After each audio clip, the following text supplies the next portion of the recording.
and welcome everybody to this meeting of the Planning Standing Committee. And particular welcome to members of the public who have come to speak to us. I can only apologise for this room. It's not really suitable for this number of visitors, and it is a warm evening, so I do apologise for that. So we start with an open session, and just to remind people that members of the public can speak for 3 minutes, and the total length of the session is never more than 15 minutes. So there are 3 items that people want to speak to. The first one is something that Tim Wiltshire came and spoke to us a couple of meetings ago, I think, within the last meeting, about conservation areas. So I'm going to ask Tim to speak first, and then there are a couple of planning applications. One is for a development on Oaks Lane in Brockholes, and we've got one person who's Councillor Michael Pogson wishing to speak about that. Is the second person here yet? Oh, you don't know. Okay. So it may just be you in that case. And then we've 2 people who are wanting to speak about the development at Chippings in Scholes, and they are Rob Heels and Damien Brooke. So, floor is yours, Tim. Thank you. Yes. Yeah, I came down last time, as you know, over conservation areas. We've written about it in the neighbourhood plan, so it's a question of what's the next stage of doing it. Now, I've noticed over these last few years more and more breaches of planning regulations within conservation areas. In fact, including only over the last few days of a property which is grade 2 listed and has had its windows and doors changed. Now, whether an application gone in that's not come onto the application list is another thing. But I think we ought to make more awareness of conservation areas, especially as we have 30 conservation areas within the Home Valley itself. And I think that what would be a good idea, and these are all going to be a few different ideas, that we could have a possibility of interpretation boards in each conservation area with relevant maps of the area, maybe even including the listed buildings. Posters of conservation areas placed around the likes of doctor surgeries, libraries, schools, shops, etc., just as we did with the neighbourhood plan. Also, I contacted Bakewell Town Council, which is not only a conservation area, it's in Peak Parks as well, and asked them what they did. And they said, because it's in Peak Parks, most people already know, but what they do is do send a letter out welcoming all new businesses, etc., into Holmfirth and all the other areas. And we know there's been regulations sort of broken in the past with shop frontages, and it's the encouragement of maybe getting shop frontages, up to the next scale. We could also put it on the Home Valley Parish Council website, Facebook page. We could also possibly mail shot each household within the conservation area. Now, I'd suggest that this is only addressed to the households and not to the occupiers, because we don't want to be sort of too invasive, And I just think that we should try and come up with some ideas. One other idea was to change all the road signs as you enter a conservation area. The road signs are already there saying, welcome to Scholes, welcome to Haydedge, welcome to Holmfirth and Hinchliffe Mill. And if there was just changed on the top, you're entering a conservation area, it might just make people more aware of breaches of planning, and conservation areas are there for a reason, and we need to safeguard those. So I wondered whether the parish council could come up with some ideas themselves to put forward to be able to try and make conservation areas just make people aware of where conservation areas and the rules and regulations. I've just gone over the 3 minutes. Thank you. Thanks very much. As two of you are probably aware that it is an item on our It is agenda, an item, yes, yeah. agenda today. So I don't know whether you wish to stay and listen Yeah, I to that will. discussion. I'll slide this on to you Yeah. as well, because it's got some added information on what I've just said. And it will just help, you know. Thanks. Thank you very much. Right, Councillor Paulson. So this is just to remind people.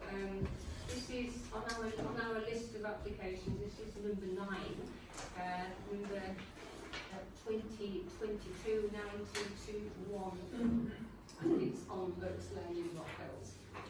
3 minutes. Hello, so what I'd like to bring to the committee's attention is that this an application for this similar site, well, the exact same site, this piece of land was brought forward in 2001, that applicant for that was for 3 properties on the site. This current application is for 7 properties on the site. At that time, back in 2001, that application was refused by Kirklees Planning, and then they took it to appeal, and the Planning Inspectorate upheld the appeal. And the reasoning for that was material item formation of access to the highway at this point unacceptable on road safety grounds, in particular. Excuse me, do you mind not twittering when I'm speaking, please? You'll get your turn. Apologies. Okay, material item, formation of access to the highway at this point unacceptable on road safety grounds, in particular having regard to sight lines. The access to it is exactly the same. There's going to be 7 properties rather than 3 properties, so I think there will be more traffic, and I think there's more traffic on Oaks Lane now, 20 years after then. So I believe that reason that was given back in 2001 is very much as valid as it is now, and therefore I'd ask the Planning Committee to recommend refusal of this application. Thank you. Thank you. Thank you, Councillor Thompson. Right. We will, when we get to the planning applications, we'll bring that application forward to the beginning of the list, along with the application of chickens. Right. So now we have, and you can decide who wants to go first on the 2 of you. People wanting to talk about the development of chipping. So that will be me. Is that you? Which is number 26 on our list.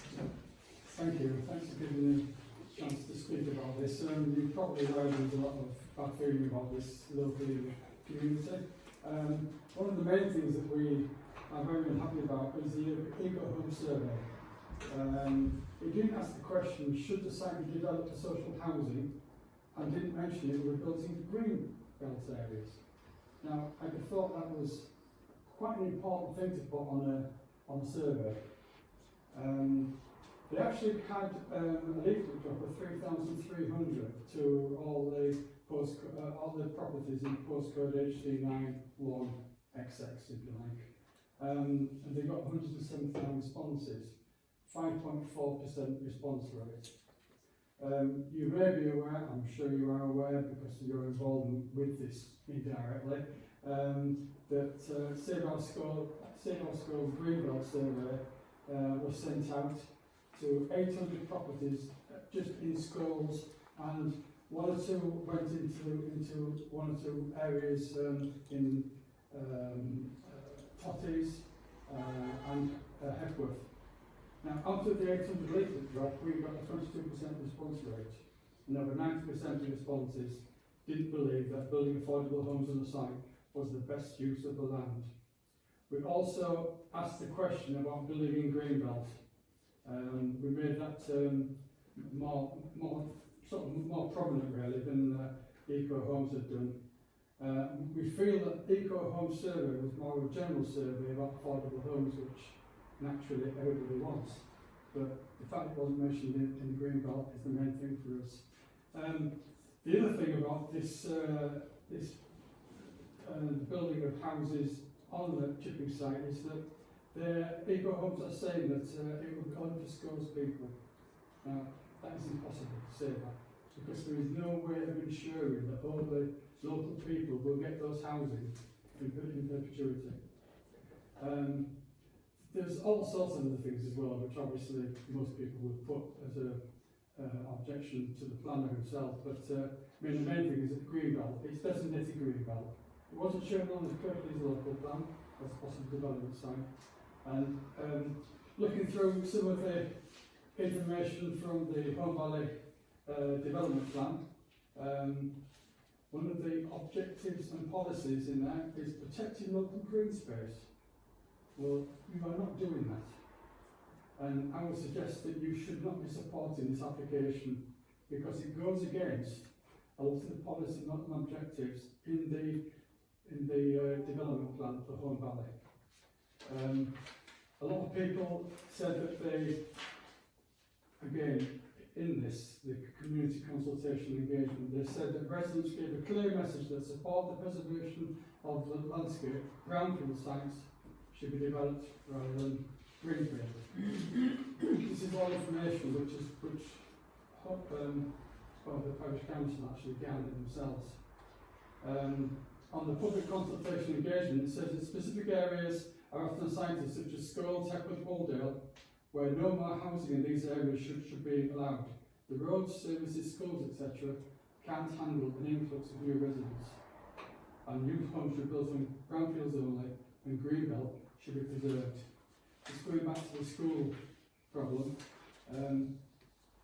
I think you must be getting near your... Okay, just a quick one. Just to say that the local school cannot take any more children. I know for a fact that there is a family who live opposite the school with 2 children. They can't get in. They have to go 2 miles to the school. So at the moment, the infrastructure generally just cannot sustain any more properties. Thank you. That's just all my thunder. Thank you for that. Thanks for inviting me this evening. Sorry it's so long for everybody that's present at the time. I'm Damien. I'm from Scholes, I'm a resident. I've lived there for 27 years. Many of the faces around here recognise from also living at Scholes for such a long time now. We feel as a community, and I think I can speak on behalf of the community, that we have good knowledge of the site and the location of that site there. And there have been a number of issues raised by Rob this evening. I don't think it's really covered accurately the road safety issue on that site there on the corner where it is. There's some discrepancy from what we can see about the sight lines, and there's also some indication that there's to plan a 20 miles per hour speed limits put into operation on that part of the village, which is an unenforceable road speed marking for that location. There's nothing you can do about it unless you post a police officer there all the time. The site is, to reiterate, Rob, it's a greenbelt site, and the survey which has been run to the general public around the Firth, I would say, misleading, cautious offering those words. Whether that's deliberate or not, I don't know, because obviously the survey is from the people, and that's supported by yourselves at the parish council who wish to develop the site. Therefore, your survey, or the survey which you supported and funded, which that's shown in your documents as well, you supported that public engagement, misled, unintentionally or intentionally misled the public to believe that the site was just basically, it wasn't fit for wildlife. You're giving it low status on wildlife there, and a survey which was done at the wrong time of year, and also not identifying that it was indeed greenbelt, not brownbelt site. Now around that site there, it's on the edge of a lot of other greenbelt parts there, which the community use to travel from Whitewells Road and to further beyond into the greenbelt there. So you would be restricting the public access to that land, taking away the green spaces, and potentially developing land there, which it's not an ecological solution to this problem. There's no local businesses to offer support, as in occupation for people moving to that site. There's very little local amenity, so all travel would need to be done with a vehicle, and therefore increasing carbon footprints. So on those grounds, and on behalf of the Scholes community, we'd like to say we object to this. Thank you. Thank you. Right. We'll move on to back onto the agenda. And item 222350, which is that this meeting is being recorded. Cameras behind you there, and it will be mounted on the Facebook page of the parish council. YouTube channel. Can I just ask, does anybody want to make any additional recording? I think, can I just say that having lived just a few doors up from the site for over 35 years, and I recognise Robbie D's son there, and his brother is a very close friend of one of the long-standing neighbours who have now left. That bend, I don't care how Can I many... just, I'm sorry. sorry, I'm just going to stop you there because I asked people if they wish to speak. So if you just a minute, just quickly, just say what you've got. Yeah, I just want to say then that Bend is very, very dangerous. I noticed from all the support information on the plan that there's not been an accident there in 2016. What you can't find records for are all the near misses and all the times that families and mums with pushchairs, I've been one of them, have had to jump into the undergrowth with my pram, with my children, to stop myself from being run over if people have come around that bend. Thank you. Yeah. Right. Thanks very much. Yeah. Right, okay, let's move back onto the agenda. So, item 51 is to accept apologies for absence. I have one apology. just from Councillor Paul Dixon. And we accept the reasons for his absence. Thank you. Okay. Right, item 52 to receive members and officers' personal and disclosable pecuniary interests in items on the agenda. So I will go first on this. As obviously everybody is aware, members of the parish council are also members of the corporate trustee of the Home Valley Land Charity. Therefore, I'm going to declare a personal interest in item 2223. It's our number 57, which is our application number 26. I'm declaring personal interest in the development at Chipping side. Okay. Councillor Longley? Same declaration for somebody? Okay, so that's all councillors have declared a personal interest in that particular application. And that means that we will not be able to discuss that application when we come to it. Right. I think to clarify, it means we're not allowed to speak. It's not that we're unwilling to discuss, we're not allowed to speak because we have a personal interest. We have your opinions about the development. Could I just ask, does that mean that you won't actually discuss the application itself? It does. I thought I'd made that. That's fine. Okay. Yes, we won't discuss it.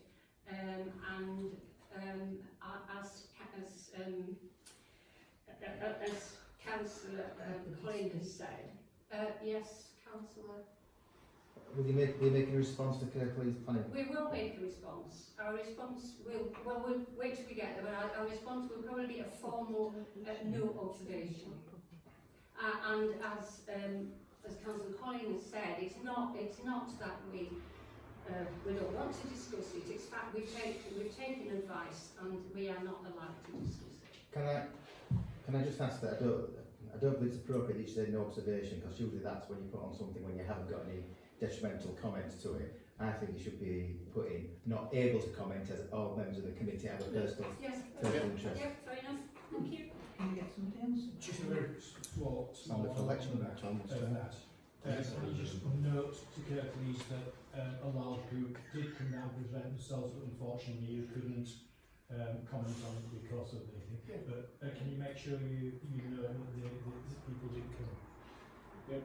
Could I just suggest that if everybody from the school would like to sort of leave the meeting now, because there's nothing for us anymore there, so can we be excused, please? It'll stop any further instructions, obviously. Yes, indeed you can. Thank Thank you. you. Can I just ask you very well, is there anybody on the parish council who could potentially have attended this meeting?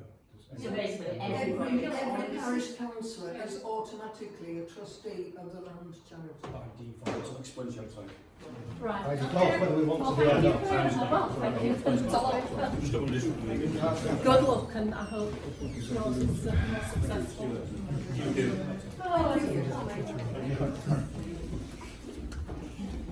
Thank you.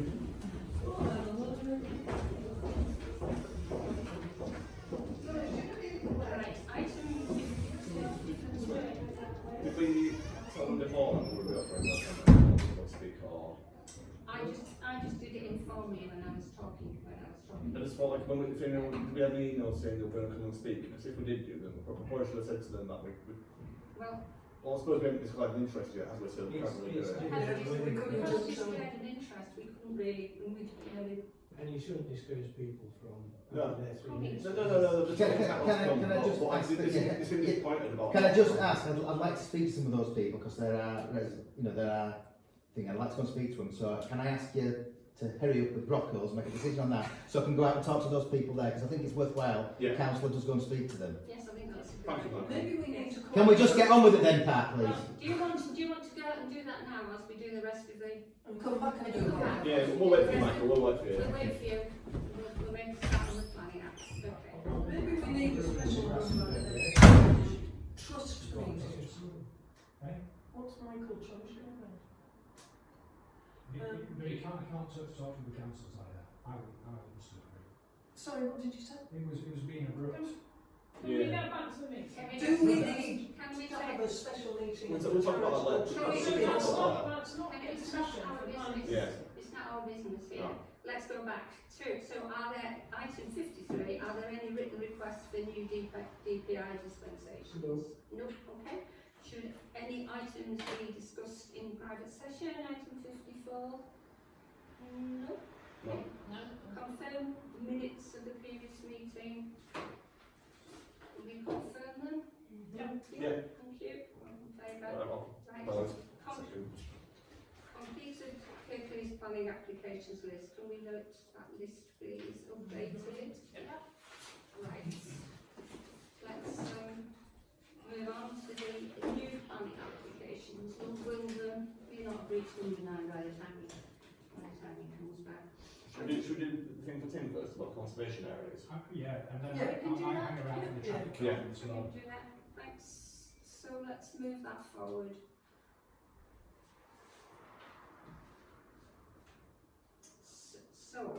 So this is item 59, conservation area awareness. Right. Well, thanks Tim for your thank you for your ideas. I think I think this is really, it's really moot. I think it's a really good idea. Yeah. And it's probably one that's best done, I would have thought, in combination with existing organisations, both in Homley as well as Home Firth. And there are organisations, I think, who would be willing to help us with that. Tom and then Rachel. I agree with what Tim says. I think it's a good idea. We can let areas know. I think there's some areas where there's people that aren't really that interested or aren't that bothered, and there's people who are aware that they're in conservation areas but still do these things just to try to get around the rules and do things on the cheap. I think there's ways we can go about doing this, like involving the internet, like on the website and on Facebook. Like all these areas, like Pepworth Conservation Area, Wardale, Hunferth, Magdale. There's quite. They're the ones that come to mind. There's 13. Yeah. Try and get some more, right? Let's be all right. But anyway, what I'm trying to say is each of these areas has got its own community group on Facebook. So it is something that where we could put some what's it out saying on there saying, do you realise that you are in a conservation area? This is your conservation area, sit here. These areas have got strict rules and this and that can be done to them. And I think that could be a better way of getting out to people rather than I don't think changing road signs is feasible because they are Kirklees road signs. So if we're going to get on the change on the road signs, that's probably not going to happen. It could be quite expensive.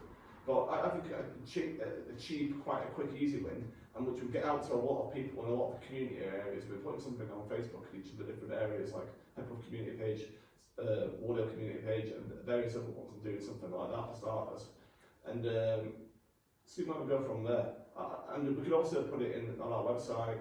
And as well in our article that we're doing that what magazine, I forgot its name. Yeah, that one. Tito, that's it, yeah. So we can do things in there and hope that people recognise it more. And it's also a case of people like yourself, Tim, like saying to these people, well, any of us are pointing out to them like they're in a conservation area and breaking the rules. And if they are doing it, I suppose we can report them to Kirklees over it. Like we've mentioned things about shop fronts in Hunferth before, haven't we? That in conservation areas and not being in keeping and things like that before. We keep an eye on stuff like that, but there's there's obviously going to be things where not everyone can see everything. So, and it's sometimes you might see something and you think, oh, I didn't actually realise that was in the conservation area. Sometimes you think, oh, it might just be out of it. So it's a learning process for all of us, I think. But I think the Facebook idea is quite a good one. Sorry, can I just let Councillor Holland speak, please? I agree there's a place for us to raise awareness of conservation areas, because I think there's something, in fact, people don't always recognise or choose not to recognise that they're in them. I don't think it's quite as straightforward as signage, because actually the boundaries of conservation areas they're not random, but they're not necessarily in tune with exactly where you would put signs as you go into a village, for example. But I think there is a bit of an issue though, that I think we do need to work with the Kirklees planning team to make sure that we need to think about what the message is we're trying to get across. And I think there is quite a good potential use of, say, Facebook having a conservation area of the month or something, where it says, these are the boundaries of conservation area. But we need to check with the fact that only 2 of our conservation areas, I think it is, have conservation area appraisals. So it's not like we can actually point people towards, this is an appraisal that captures all the different things that are special about this area. We can point towards the landscape characteristics that were identified in the neighbourhood plan. But again, they had to be, they weren't generic, they were specific to geographical areas, but they weren't specific to necessarily a conservation area. So I think we need to go back to the Kirklees conservation team and say, we're really keen to raise awareness and pick up on all the concerns that Tim rightly raises, but we want to make sure that the message we give is consistent with what the planners would advise someone if they phoned up and said, I've just bought a house in a conservation area, what do I need to know that's different for me from where the house I used to live, which isn't in a conservation area? So there's absolute clarity, because otherwise I think people go, why are you telling us a conservation area? Big deal, who cares, what's it mean? And I think that's why we need to have at least point people in the right direction, because in the end what we want is people who are thinking about doing works in their house is contacting the Kirklees planning department and saying, right, I'm thinking of doing this, is that feasible? Absolutely. Because at the moment, without the appraisals, it's not like we can point people to a document that tells them what's acceptable, but we can point them towards the experts who can tell them what's likely to be permitted. And I think that would probably help Kirklees a bit as well, because then they sort of more proactively get people contacting them rather than going for the enforcement route, which is really what we want to avoid, because that feels a bit like snitching on your neighbours. It's a bit like hose pipe, and you want people to do it because it's the right thing to do, rather than do it because otherwise your neighbours will stitch you up. So I think there's a lot in what Tim says, but I think we should try and do it with Kirklees, because otherwise I think we'll just look like we're sort of shouting from the sidelines without any teeth. But obviously the maps are there and they are agreed on it, so we can certainly publicise those, and then if people see how we're in the area, and then at that point they're thinking, well, I wanted to put a shed up, what does this mean? And then they contact Kirklees. So I think the sharing of the maps is a good idea. It's on page 41 onwards, all the photos in the neighbourhood plan. I think what Tim's saying, my understanding anyway, is you're trying to capture the people that don't know. I mean, the ones that, there's always going to be those that people are telling you. And there are plenty, and until a certain gentleman over there pointed it out. My son didn't know he was in there conservation area. Half the nation I've come across, population. Because if you buy a house in and it's listed, your solicitor will tell you. They don't tell you about conservation areas. No. You know if it's a national park, but not necessarily a conservation. I think they might do. The other thing is, and following on from what Councillor Hodley said, is might Kirklees do some funding in some way for us. Long shot. But it's in their interest longer term, isn't it, to get planning applications in. But it's worth exploring, isn't it? Councillor Collins? I have exactly the sort of query that Councillor Hodley was talking about some time ago now. Maybe sometime last year, somebody had moved in to Central Honley and had this huge Leylandii and actually got in touch with me to say, am I allowed to trim the wretched thing? Because it's visible to the street, in the conservation area. And Rich and I got on to a couple of people. Anyway, Kirklees Planning came back within 24 hours saying, two things, and one of them, if it's ever been trimmed before, then you can trim it again. And there was something else, but they came up with a really rapid answer, so I obviously got the right answer, the right officer on the right day, and was able to say to this person, you can trim it. He's left me. Sorry? He left me. Retired. Yeah. Yes, that person's gone and been replaced by a Jobsworth. I think, is it Honley coming in for his appraisal? Well, supposedly, yeah. I mean, everything's been pushed back. Yeah, it's expensive. Yes. Can we suspend spending orders? Yes, all in favour? Thank you. What was voted in favour of? Allowing Tim to speak. Yeah, Honley is their appraisal next, so that it could be sort of tied in with that and then run off the back of it into the conservation area. Onto the Honley Facebook page. Yeah, I just googled it now whilst we're talking about it, I'm interested. There's 60 conservation areas across the whole of Kirklees and 13 of them in the Hull Valley. So it's a big amount for like a small area, considering how big the whole Kirklees is. I mean, yeah, it's quite interesting. Kirklees have got all the maps on the website, which is quite good, and tells you which ones for the appraisals. So appraisals, the Home Firth one was done by the group, wasn't it? The people who It's not formally. okay, but like, is it something that residents can do then, or is it something that other people do? Is it something like if we had to, we could encourage local areas within like the different wards of actually trying to work on their own appraisals for it, and that could help with the community interest. And if people are willing to do that, it could help the areas as well. Rachel, I just add there that Home Firth one was community led, but it did require English heritage assisted, and professionals had to be employed to do it alongside all the hours and hours that knowledgeable people in the valley contributed to it. But it's not formally adopted.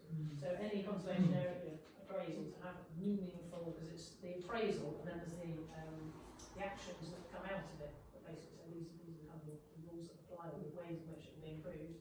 They all have to be in the end approved by the planning authority. So Kirklees need to be involved in it, because I think Home Firth Conservation Group ended up sort of trying to push, hoping that Kirklees would in the end say, okay, we'll rubber stamp it. But they've done, I mean, to be fair, we've got a lot of the principles of the neighbourhood development plans, and a lot of the work was very valuable from that point of view, but they won't endorse it as a appraisal. And my understanding was, and I know we contacted them, and I know that it was a bit of my donation, but that Kirklees are planning on doing those conservation area appraisals, because we just have to keep pushing them. Obviously they're short-proof, so there's some people to do it. I think in Honley's case, I think there's a nominated agency basically, Ogilvy or something like that. So it's an outside consultancy basically who manage the process. But as we're aware, that's been delayed until whenever at the moment. I'm not quite sure when it'll kick off. How do people know that? I didn't know Honley was due for appraisal, and it's my area. This is it, you see, this is the whole thing. I mean, I did post it on the Honley Community Group that it was pending. This is probably a year and a half ago. But then with COVID, obviously got kicked to the curb. Because are people like the Civic Society aware of it? Because they would want to make representation. But it hasn't started. Sorry, I'm conscious of time. Can I propose that we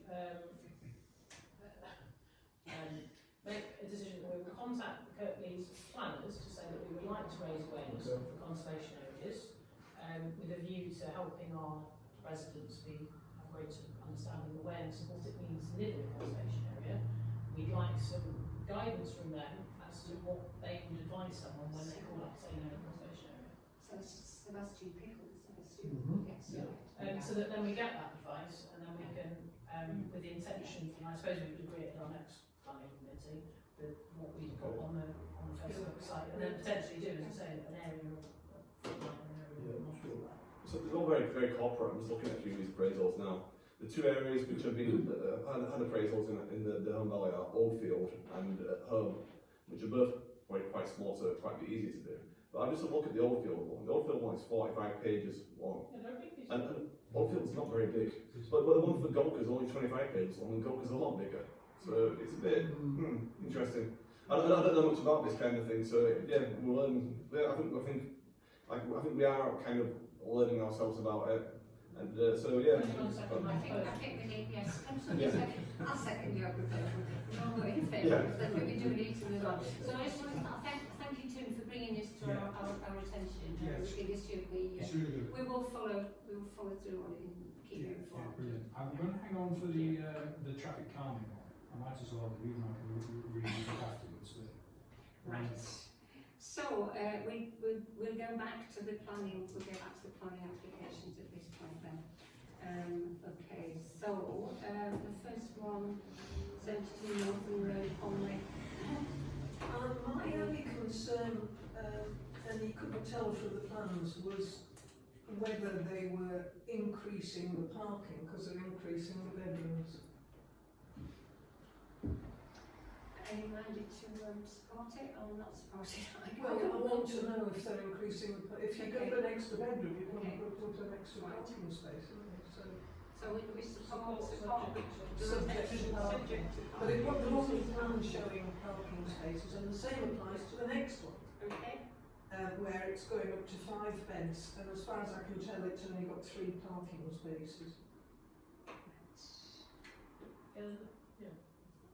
We moved on to that. Okay, so let's move on to the next one then, number 2. So yeah, I thought this was, I would support this one, but Yeah, I thought it was quite a big extension. yeah. And it was going from 3 beds to 5 beds, wasn't it? So I going share, to I share the five, yeah. concerns about parking. Yes, it seems that, yeah. So support subject to parking provisions. Yeah. 3. Andy? Yeah, Spring Gardens up the Thorn. The matching materials, the stone built walls, the roof's matching, windows are matching, they're getting rid of wooden shed. Can't really see much wrong with it, so I think I Want thought to it's support okay, that? I support it. Will it support? Yeah.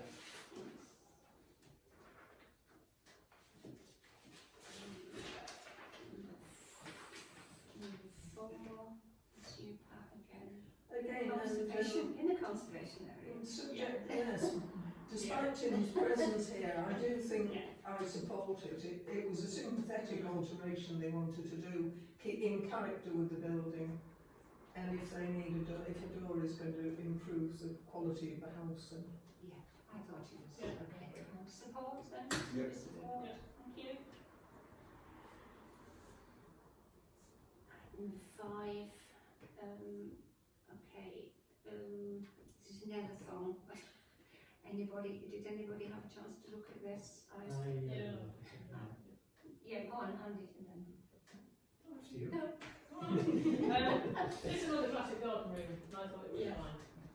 Yeah. So it's That's not a good. Yeah, I question the choice of materials, but Yes, I it's didn't. fine. I didn't like the wood, but no. But that's me. What's the face, isn't it? That's us. So we're saying support then. Okay. Could I just mention, and this applies to two others at least, the consultation date has already gone. Yes. Ended on the 5th. Yeah, I mean, we had a very long break this time, didn't we, between the last meeting and this meeting? Yeah, they were received to Kirklees 23rd of June, 21st of June, 16th of June. So why didn't we get them on this one? I don't know whether this means they're not taking any notice, I don't know. I There's don't certainly think 3 they. applications there. I don't think they do what they used to do, which is only have meetings once a month. I think they just do them as and when they crop up, and they do it informally a lot of the time now. A lot of it's just They don't have decisions on them though, do they? planning officers' Like- decisions. Yeah, when they've got decisions, it'll show them on when you check them, wouldn't it? So they still haven't made their decision yet. So No. yeah, I get what you mean there. I do agree with what you're saying. You know, it seems a bit odd to ask us to take a view on something and say, well, the consultation ended last week. But we always send them in, don't we? Yeah, If they're late. sure. And I think they usually take notice of them, even if they go in late. Number 6. Pat? Parking again. It looked a fairly straightforward extension, that you're increasing the bedrooms, and there wasn't a block plan to show you whether there was an additional parking space. And otherwise support. Support subject to sufficient parking. they should, again, we've commented before about the quality of applications and the disparity between different, we need to see. Do you want me to say about that, the plan, so a block, there wasn't a block plan? Yeah. Yes, I mean, they have a thing called a block plan, but it just shows where it is in the street, it doesn't. Okay. It's the location plan. Okay. Yes, it's a location Just plan, yeah. repeat it. Well, anyway, we'll do that on the agenda later. Right, number 7. Yeah, I've just had a look at this one on Spring Lane, just on the corner. It's a carport at the back, the raised terrace. There's plenty of space for it there. It's out. It's not proper out in the sticks, I suppose, but it's a bit out of the way, so it shouldn't cause any problem. So support? Yeah. I thought it was. Yeah. The only thing I'd say is, within the terrace, subject to overlooking, but I don't want to thought there'll be into there, because there'll be quite a bit away from the neighbours to the right, I think. Number 8 is a Wells Farm. Yeah, And if okay, so much wrong with the materials or matching. I thought Support. it was okay. Support. Number 9, we'll wait until Michael comes back to look over one. Number 10. Yeah, I've just had a look at this one as well, because it's Folkestone. So it's on Stony Bank Lane, just around the corner as if you're coming down. Big house, plenty of space for it. It's quite a big garage with a pitched roof, and well, no, it's not. I don't think it's going to be a house or anything like that, but it's quite big and sizable. But for the application, what it is, and for a garage and storage, I think it's okay. I thought, okay, yeah. Okay, Yeah. support.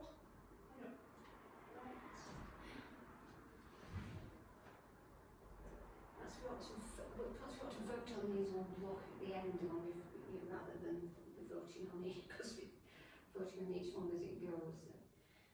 So I'm just wondering if, we're really supposed to vote on each one, but whether we should vote on them all block or we've made our decision at the end.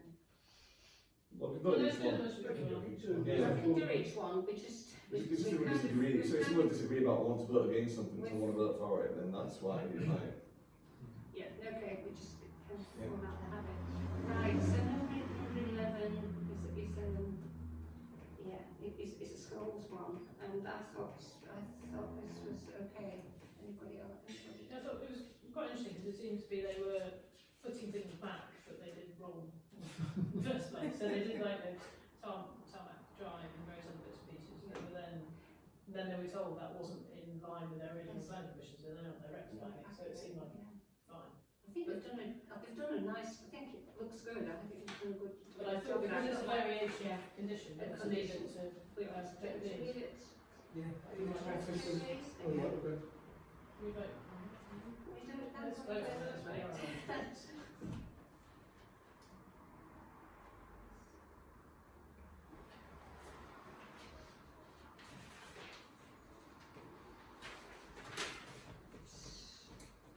Number 12.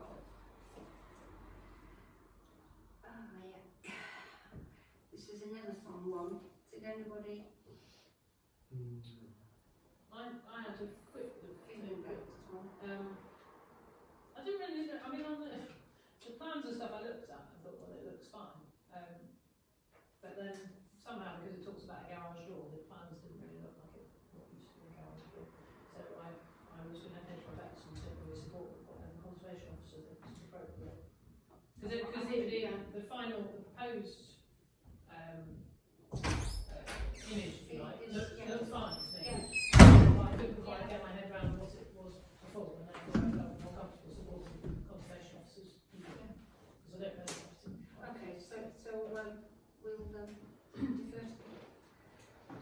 We'll support the conservation officer's decision. Oh, the conservation officer's decision. Okay. We need to vote on it.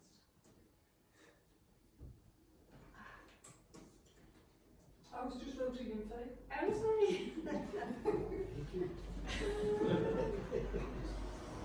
Just supporting you, Chair. Thank you. Thanks very much. Right, let's move back to number 9. Now we've got Councillor Hodgson back in the room. So, okay. 20% We grant did. for local people, has everybody got those? Yes, we had two email objections which makes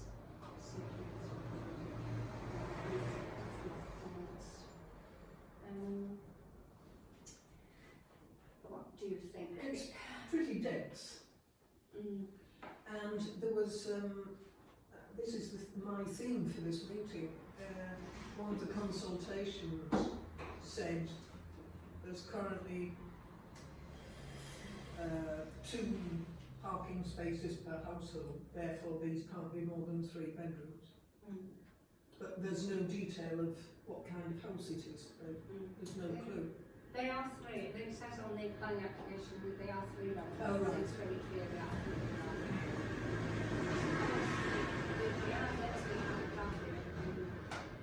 We need small, I guess these qualify smaller houses. But it was I wasn't so keen on well it's only an outline application anyway, so we're not concerned about the detail of the bill. And Yeah, I mean, I look at this, well, last time I looked, there were 27 objections, and if you break those down, 16 of those are highways, visibility issues, 15 pedestrian safety, 15 flooding, and then over intensification were 9. And I think I'd have to agree with probably all of those. I think there are issues on all of those. No sustainability measures mentioned. There are potential issues with coal mining. They mention, it's a reality, the NDP, policy 11, they complained, but they didn't mention anything about policy 12 or policy 13. I find it very difficult to find anything in favour of it. I really do. I mean, it's an outline position, isn't it? In the moment they're only reserving access is the only thing they're reserving. So we don't have to speak to As they should we refuse it based on the condition, based on the reasons that you just gave? Sounds like enough reason to object. Okay, are we Yeah, refuse. Let's Yeah. vote on this one then. There's also the impact on the public right of way. Yeah. Okay. Yes.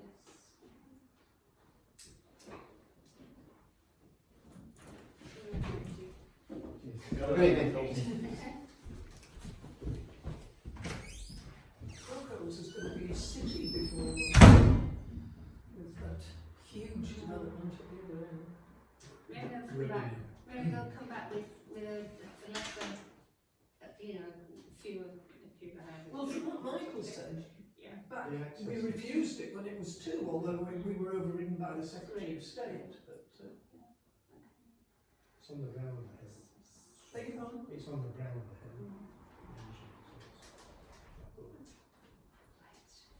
Let's move back.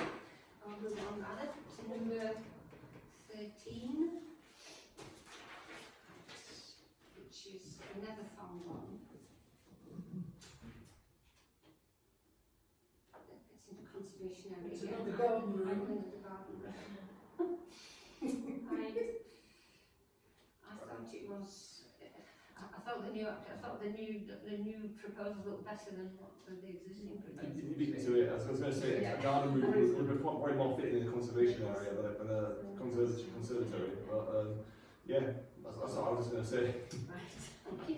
Anybody else comment to support? Thank you.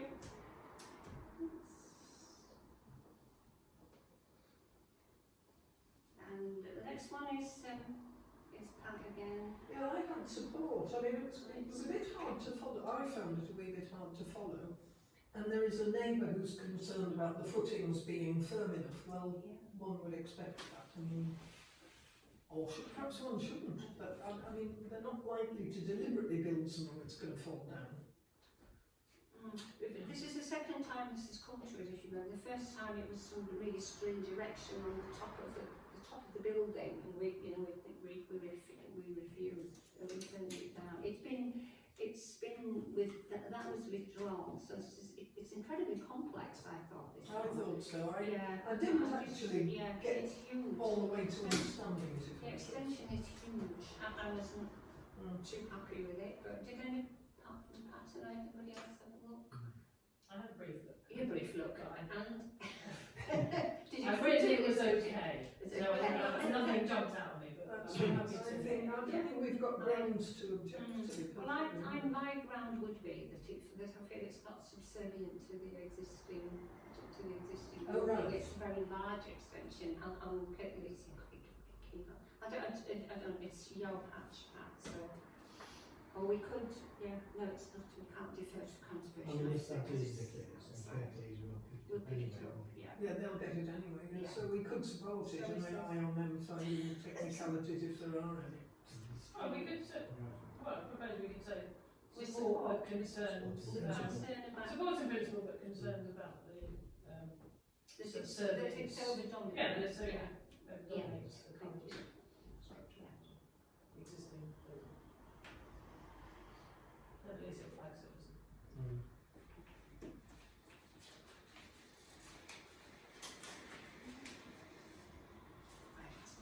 Number 15. Yes, on View Drive, isn't it? Yeah, I couldn't really see much wrong with it. The only peculiar thing was that Kirklees have gone on about a retaining wall. I couldn't quite see where they were coming from with this. I couldn't see that on the plans. The retaining wall is for the road, unless they're trying to get in early in case it falls down and it's under Very there. wise. Probably good move it as It didn't seem to have anything to do with what they were proposing. But no, I was okay. Yeah. Do you want to make that subject to satisfactory, structural solution? So that they've said that anyway. They'll say that. Kirklees, and So they're- we'll just support them. No, I really tried to find out where that structural wall was. I couldn't find Well, I it. was up passage the other day, When you read another one. it's quite a big sort of giant stone wall retaining, I suppose, what is their garden, but I don't see what that's got to do with what they're doing. The next one is a skull, a skull's one, H1. And I thought this was unobjectionable really, and I was just a bit concerned maybe about the shadow, because the extension and the shadowing, but Kirklees will pick that up. Anybody else? Yeah, I thought it looked fine. Yeah. Okay, thank you. This is vague waving. If you see a shadow, if the light flickers, we voted. It's dark again with yoga, isn't it? I mean, it's usually better when the yoga's in that room. But We don't know what it is. they're obviously on holiday, and so it's the badminton way, Right, let's look at, there's a lot from Neverthon, right. Neighbours' objections about the roof lights in the line level. So, I mean, I wondered about support this, but provided considerations given to that, the height of the. Subject to no overlook. Yeah. Okay, we happy with that? Mm-hmm. Thanks. Go on, Tom.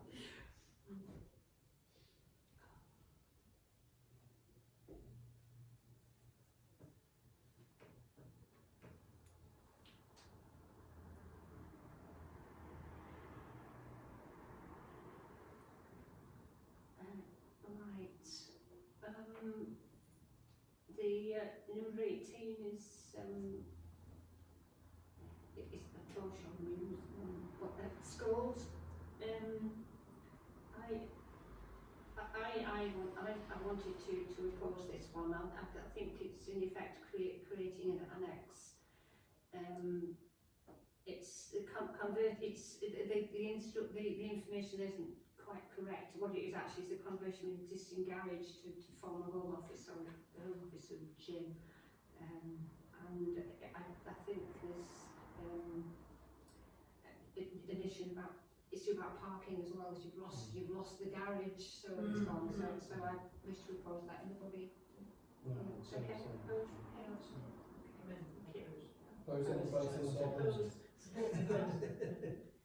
For parking, Just parking. Yeah. And number 19 on the. Yeah, I was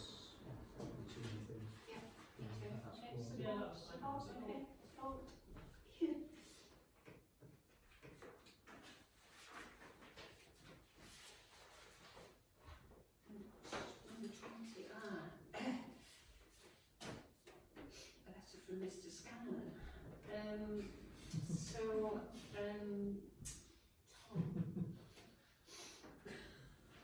Our favourite, Yes, we remember. Well, I'm a bit of well. Right, yes. Yes. We'll mention it later. Okay, come back to the certificate of lawfulness. Tom, did you have a chance to look?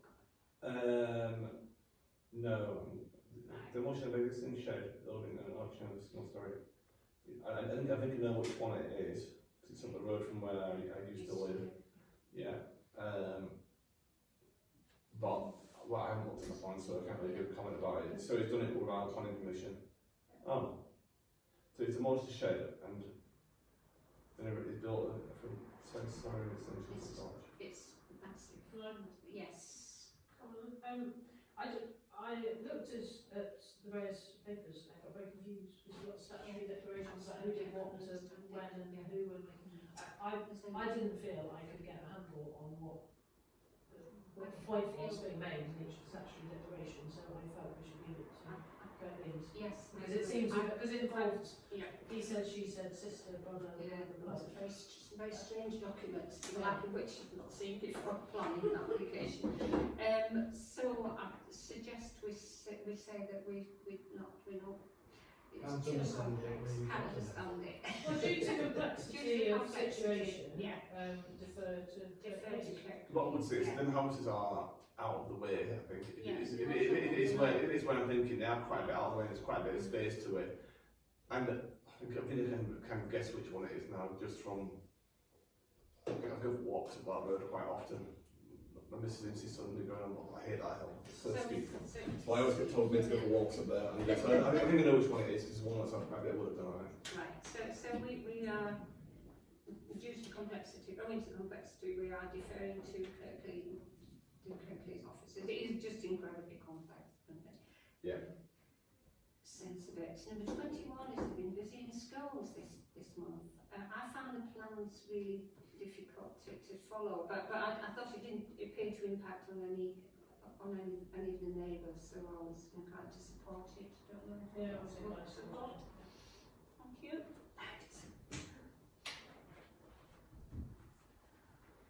And then we've got back in Holly, the green belt. I thought this looked okay. They were planting trees it was made of wood. They were planting trees to make it look prettier. It was perfectly feasible, sensible erection. It's Make not. sure I understand all the legalities of it. It's in green belt, isn't it? It's in the green belt, yeah. It's an existing, it's And not it's a heck of a big- it's not a made It's a heck of a big building. No, the building's already there. They're just enclosing it. I mean, No, it's a menage. right, yes. So it's just a fence Yeah. area that they're now renovating effectively. And it's a big, big But building. it is agricultural. It is, yes. So I And it's a think business and It's it's a a business. I It think would we be absolutely huge, the building, wouldn't it? It's a massive, massive But building. agricultural buildings are big. Yeah, sorry. Yeah, I was just going to say, I think it was interesting actually. I wondered if there'd be anyone to object to it, either online or in person, because as you say, it's quite a big structure. I mean, personally, I'm very supportive of it because I think the, I have visited those stables that for a party my daughter's been to, and the menage is substantial as they are because they have to be, and it's not like it's a green field. It's got rubber chippings on it, sort of thing. And I think they made a really strong case for the fact that actually it was a stable location. If this ends up being followed through with the contacts at Kirklees and Huddersfield, then using the facility rather than travelling to Glossop, I think. And I think that'd be brilliant because it would employ more local people. It's obviously been successful in the stables because it's fairly run down. So this will transform that area because actually and I think the shielding and things is. I'd certainly support it as a local. I think it'll look equestrian It's a business. local business, so we support. I think it'll look better. So the very special circumstances are, providing local facility, isn't it? It's Local employment it's not too. local employment. And if it reduces travel time, that's good for Everybody. people aren't driving as far, which is good for the emissions and that. Okay, number 23, Dry Side Station.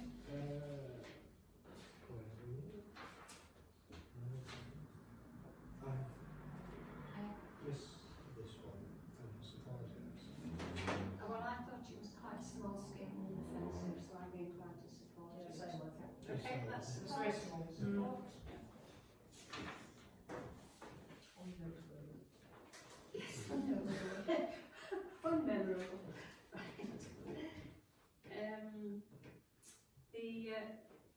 The next one is erection of a small extension to Brooklands Nursery. There was quite a decent climate statement about climate mitigation, I thought, and I'd be inclined to support this again. It's a small, it's in Greenbelt, but it's a small business. So, yeah. So I say support. Yeah. Thank you. And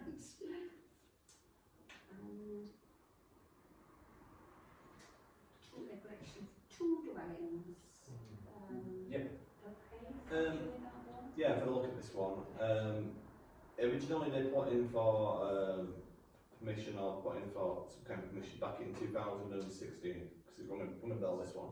So originally they planned to put 4 houses on the site, which was way too much, and there's a lot of problems with it being very close to the river and to the S-bend.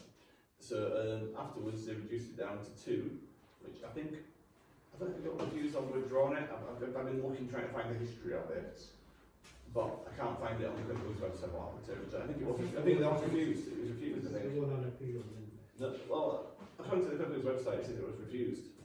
So anyway, we had grounds for refusal on this before. I had a letter from a local resident, and I just found it on my phone actually. I'm quite proud of myself remembering his name. This is Jeffrey Turner. This is back in 2016. He sent it in January 2016. Keep on my emails. Keep on the emails. I don't remember that name, so I searched for that name, and he actually wrote a letter into the clerk at the time, and yeah, I've got the email still here. So his issues were with highways, because if you know the bottom of Butt Lane, it's a bit of an S-bend there, and it is very narrow. And at some points of it where it's difficult getting 2 cars coming out there. So if you're pulling out in the middle of an S-bend, it's immediately highways issues. There's issues with flooding there. It's right on the river, below where the other houses are, which are above it. The other houses are above it. Their gardens are below. So it's over, like if we get any terrible rain like we had in January or February this year, like basically all the gardens will get flooded. This would get these houses in. And as well, they've also, as part of the application, there's some big retaining walls as well. It's been mentioned on here. So I would suggest we refuse it on the grounds that we used before. So that would be highways, flood risk. I'm looking what else there is. Sidelines. Yeah, that's highways, same thing. Yeah. Yeah, I'm quite happy with some recommendations. Trees. But, Trees, as long as there are trees on the side as well. looking at, given it's new build, I thought the environmental measures were poor. Yes. To get that sort of standard thing where people say, we'll build it in an efficient way. Really weak. There ought to be, there's no reason we can't put heat pumps and solar panels on both. I got into the wrong plan. The plan showed 4 houses, only one of the plans, but I was presumably no one. So refusing on the grounds that Thomas. Yeah, we should mention as well trees and what Rachel's mentioned, the climate efficiency, the efficiency. Could we expect Kirklees to apply conditions on that? That you should have solar panels or heat pump or something? I think they've always said that they don't have the power to. I don't think they can until 2025. They did in Holland, didn't they? Sorry? They did in that house in Holland. You remember the guy who didn't want to put them on, and it was a condition in the plan. That's true. He did put in smaller ones in Yeah, the yeah. but he had to put them in anyway. But, You know, when we put it in the NDP, that sort of thing, Yes. why are they not applying these conditions? Well, can we specifically say that we expect, not just, rather than just environmental measures, say, you know, there should be renewable energy sources designed into Yeah, it was those? interesting. The validation, yeah. It's a new build, despite the fact that it's a previous Yeah. application. Statement on It's starting to get it done. Yeah, absolutely. And it should be, I think it should be standard. Okay, moving on. This is the infamous number 26, the Chippings dump. So our decision here, I think we make our own decision, is to say Climate interest. I think we say we're unable to comment. Yeah. Yeah. As the parish council is the sole corporate Yeah. trustee of the owner of the land. Owned by the parish. That's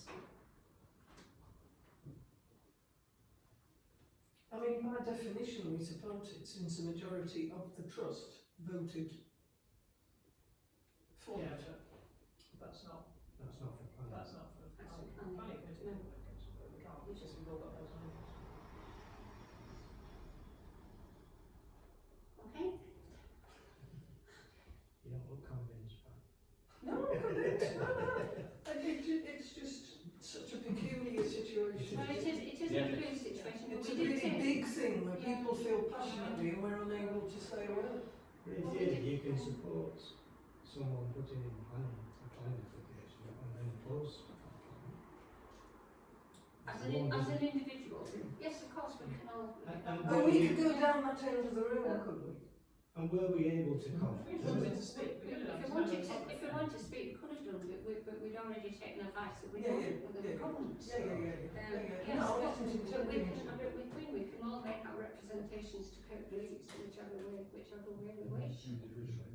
So, okay, let's move on to number 27. Now, this is really interesting because it goes back to the issue that Tim raised, which is that somebody's put up a shed in a conservation area, and this is a retrospective application. Obviously, presumably they didn't know what they were doing. So, Pat? I mean, my inclination is to support them. It's a perfectly okay shed. And whether they willfully did it, it's just as likely they had no idea you had to have permission to put a shed in. Yeah, I agree, but I also commend them for finding such old photos. Why they did.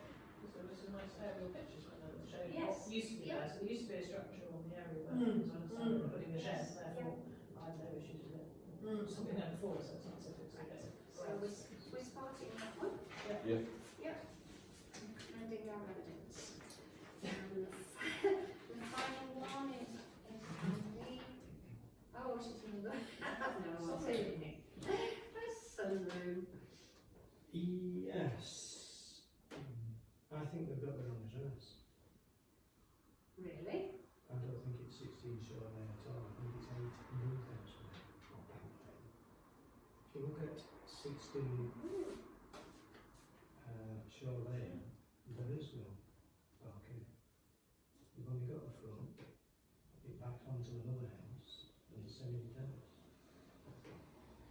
Is that the plan? Isn't the back near that? No, I just looked at them. Isn't it? It backs onto another house.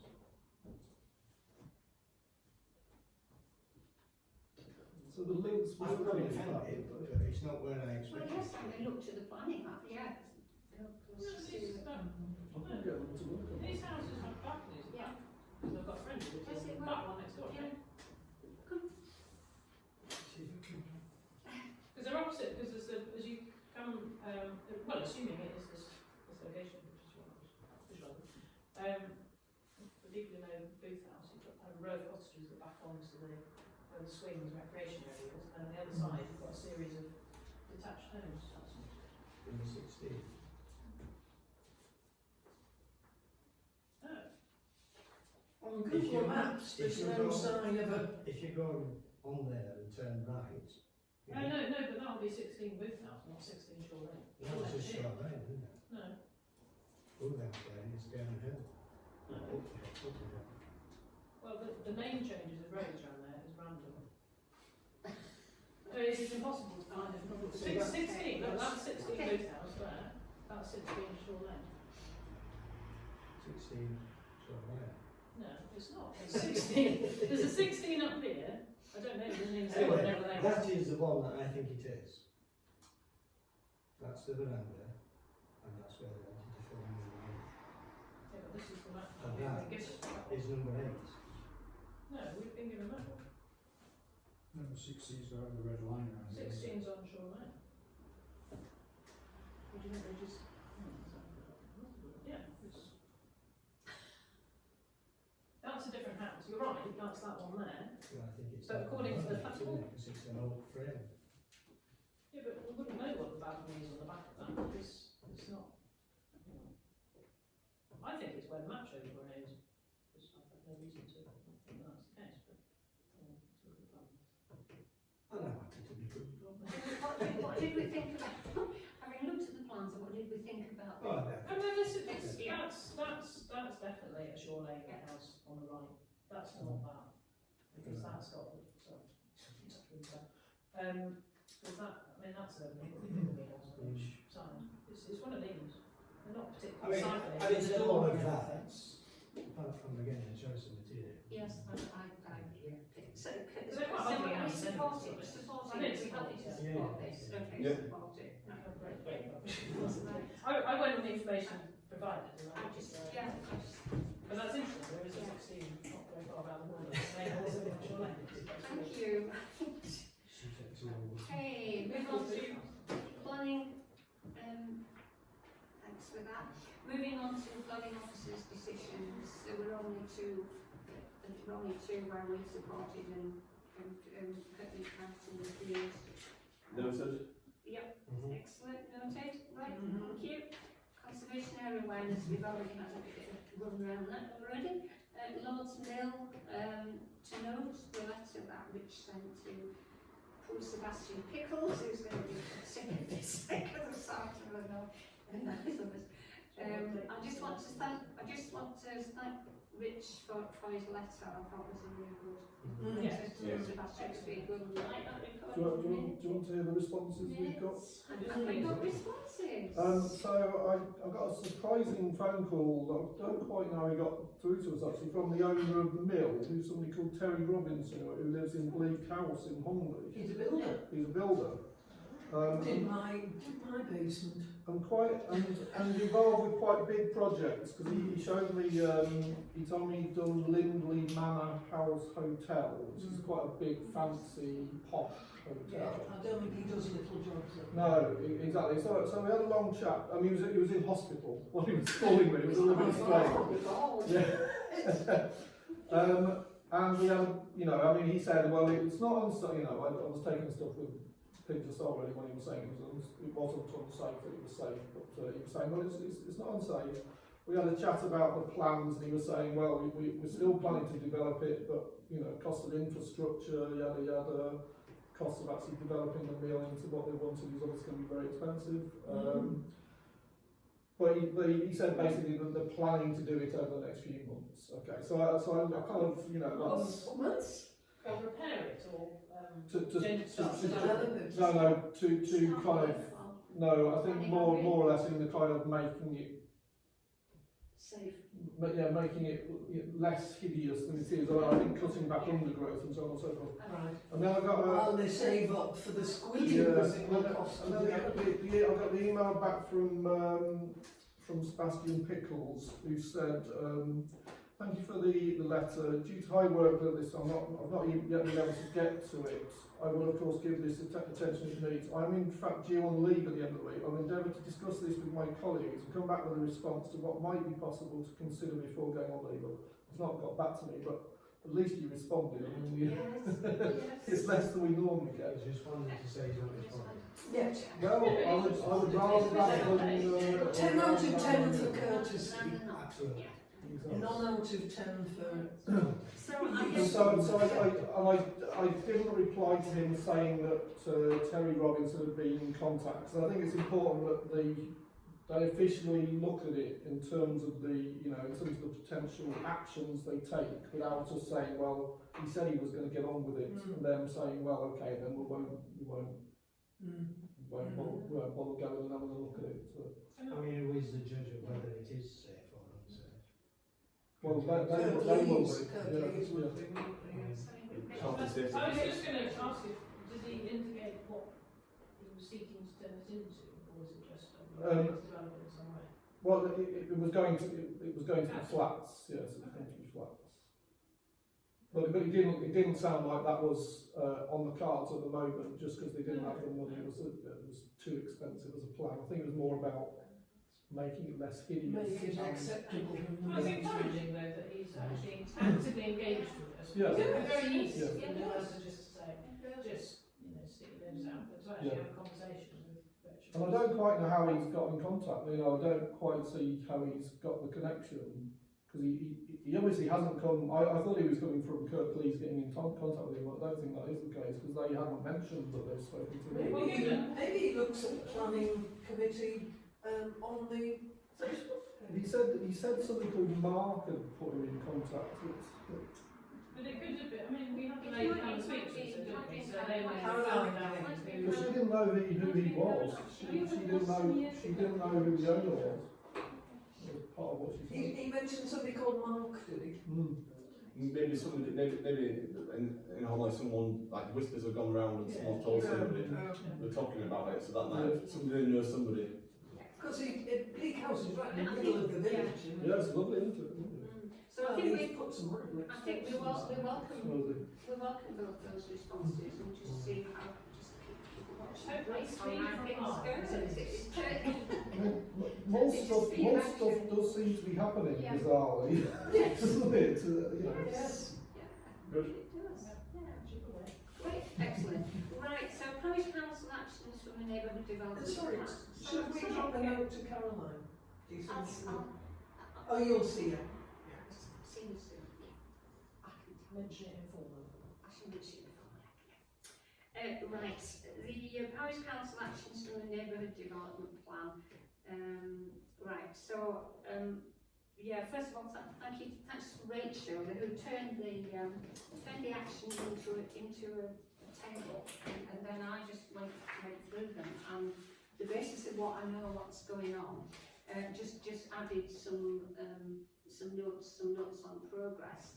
I don't think there's any point in going through this at this point, but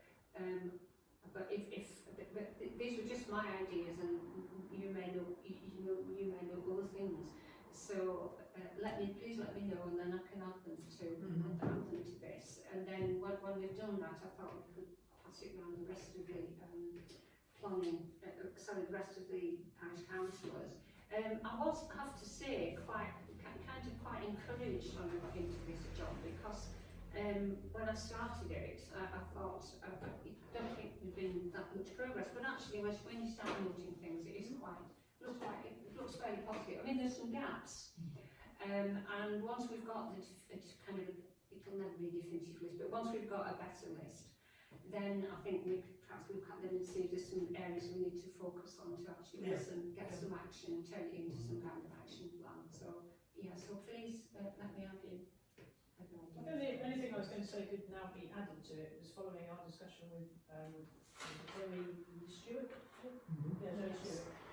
Actually, some of the things in the public realm area, we obviously didn't apply for Home Firth, but I think we sort of engage, we are part of that conversation about how the town centre will evolve in terms of things like looking at street furniture appearance, stuff that needs doing to make it look good. And similarly, things like ensuring opportunities to develop out-of-site storage for trade waste bins are pursued. Or one of the benefits of the market scheme is that there is a designed into the design is somewhere where all those trade waste bins that are always uncycled on the side of the gate actually get tucked away, so they won't be visible except if they're being picked up.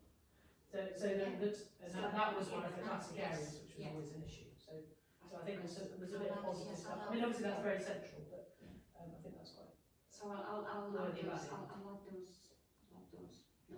Okay. If anybody's got anything else off the top of their head to know, that will just make a note. Otherwise, just be. And actually, sorry, the waste management. I was just going to add. I think we on the climate emergency committee, from memory, Jen as Clark established that actually there was now business collection recycling as well. I think that was right.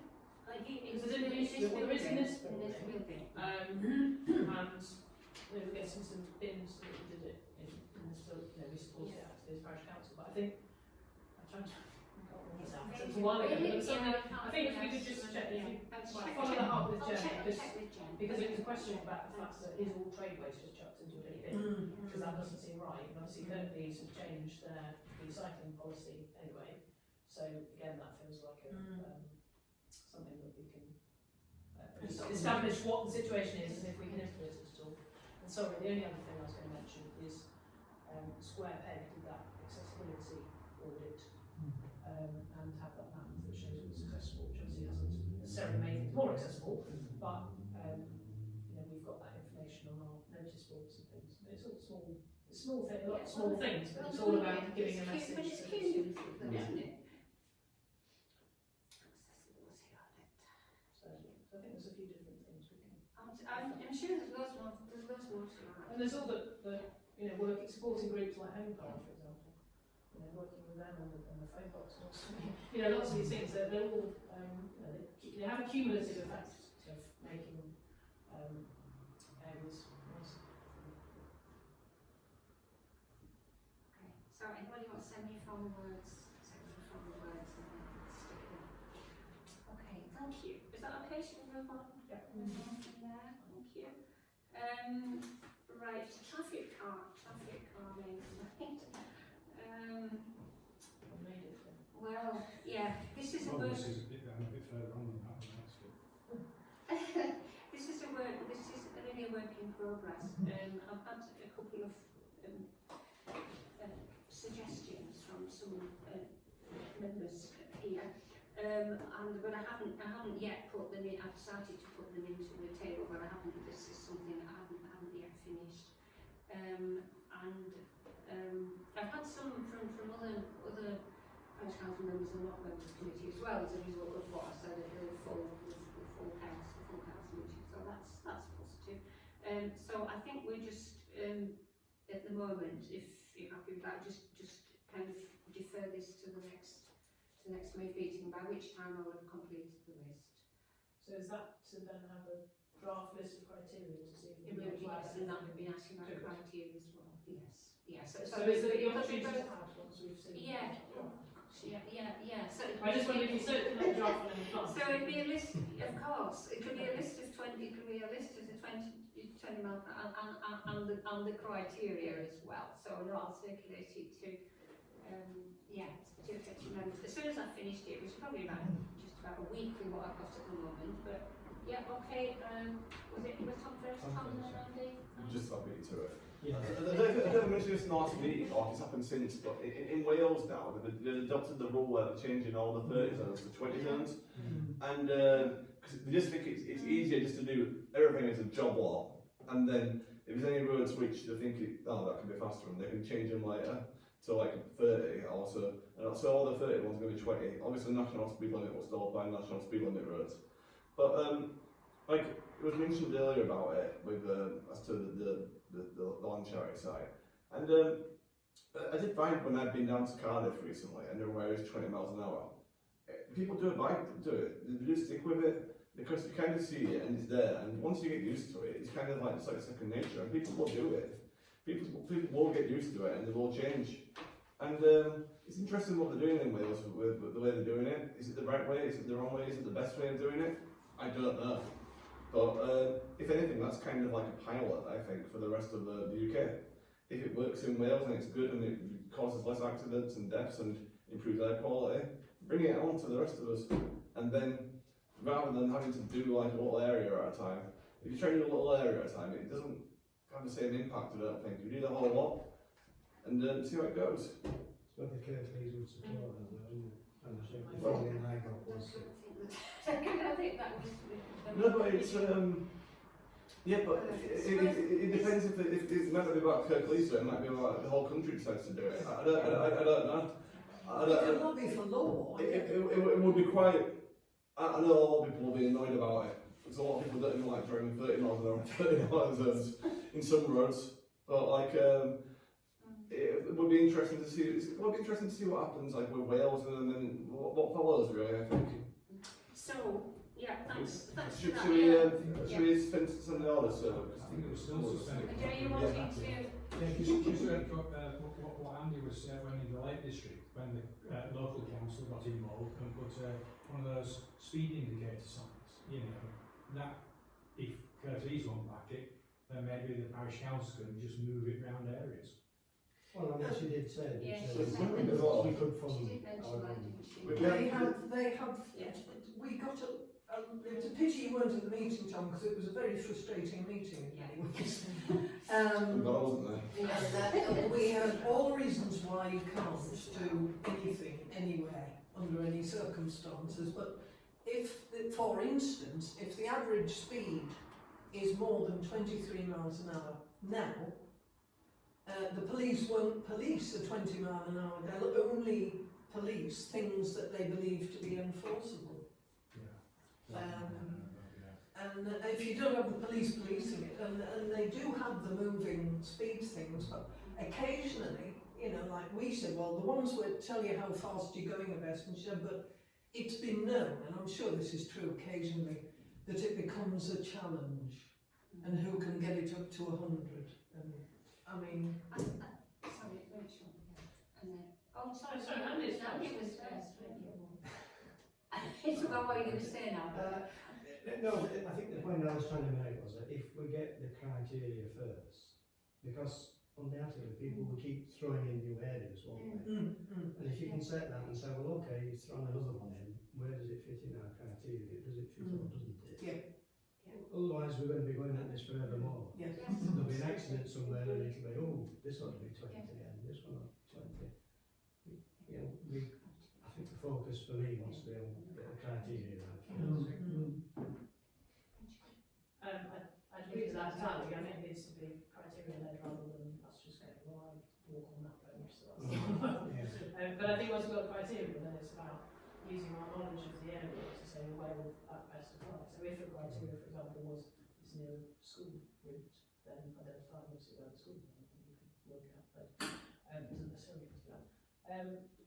I think you're right, Tom, about the Wales, and also you're quite right. The response we had from Kirk Police was just, well, it's too difficult, won't make a difference, and it's all about where there have been accidents, not preventing them. And it's interesting in the public representations we have, when they say, well, it's 20 miles an hour, it's not enforceable, so there's no point. But frankly, the people who speed around that corner, say at places like Chippings, won't take any notice of speed limit anyway. I mean, if police catch them once in a blue moon, you know, the speed limits are not designed for, you don't have a police officer on every road stopping something to do. They rely on people, generally, the majority of people adhering to the speed limit, and that's the benefit of residential areas having 20 is that the majority of people seek to be 20 or thereabouts, and therefore that forces most other people. Now, the argument highways made against this was that, yes, but then people get very cross, and the people who get very cross then cause big accidents because they overtake the slow person. And you think, oh, for heaven's sake, we don't create the roads for that basis. But I think in terms of, I think it's a really important thing that we keep pushing, and I think getting those criteria and then logic, spending a bit of time, and I think it will be a kind of maybe a working group or a special meeting or whatever, to get almost the map out and go, right, following those criteria, what do we know about these places, and just say, we're actually going to start with a pilot place and see how it might work, engage with the local people who live there, because I think it's important we've got involvement of the people in that particular community. So say when someone's put UML centre, fine, but I think we need to make sure the kind of residents and wider area are consulted about. You know, we think it's the right thing to do. What are your views? Rather than us just coming in and saying, we've had a chat with Kurt, we decided I think it's important to bring people with us as to why we think it's important.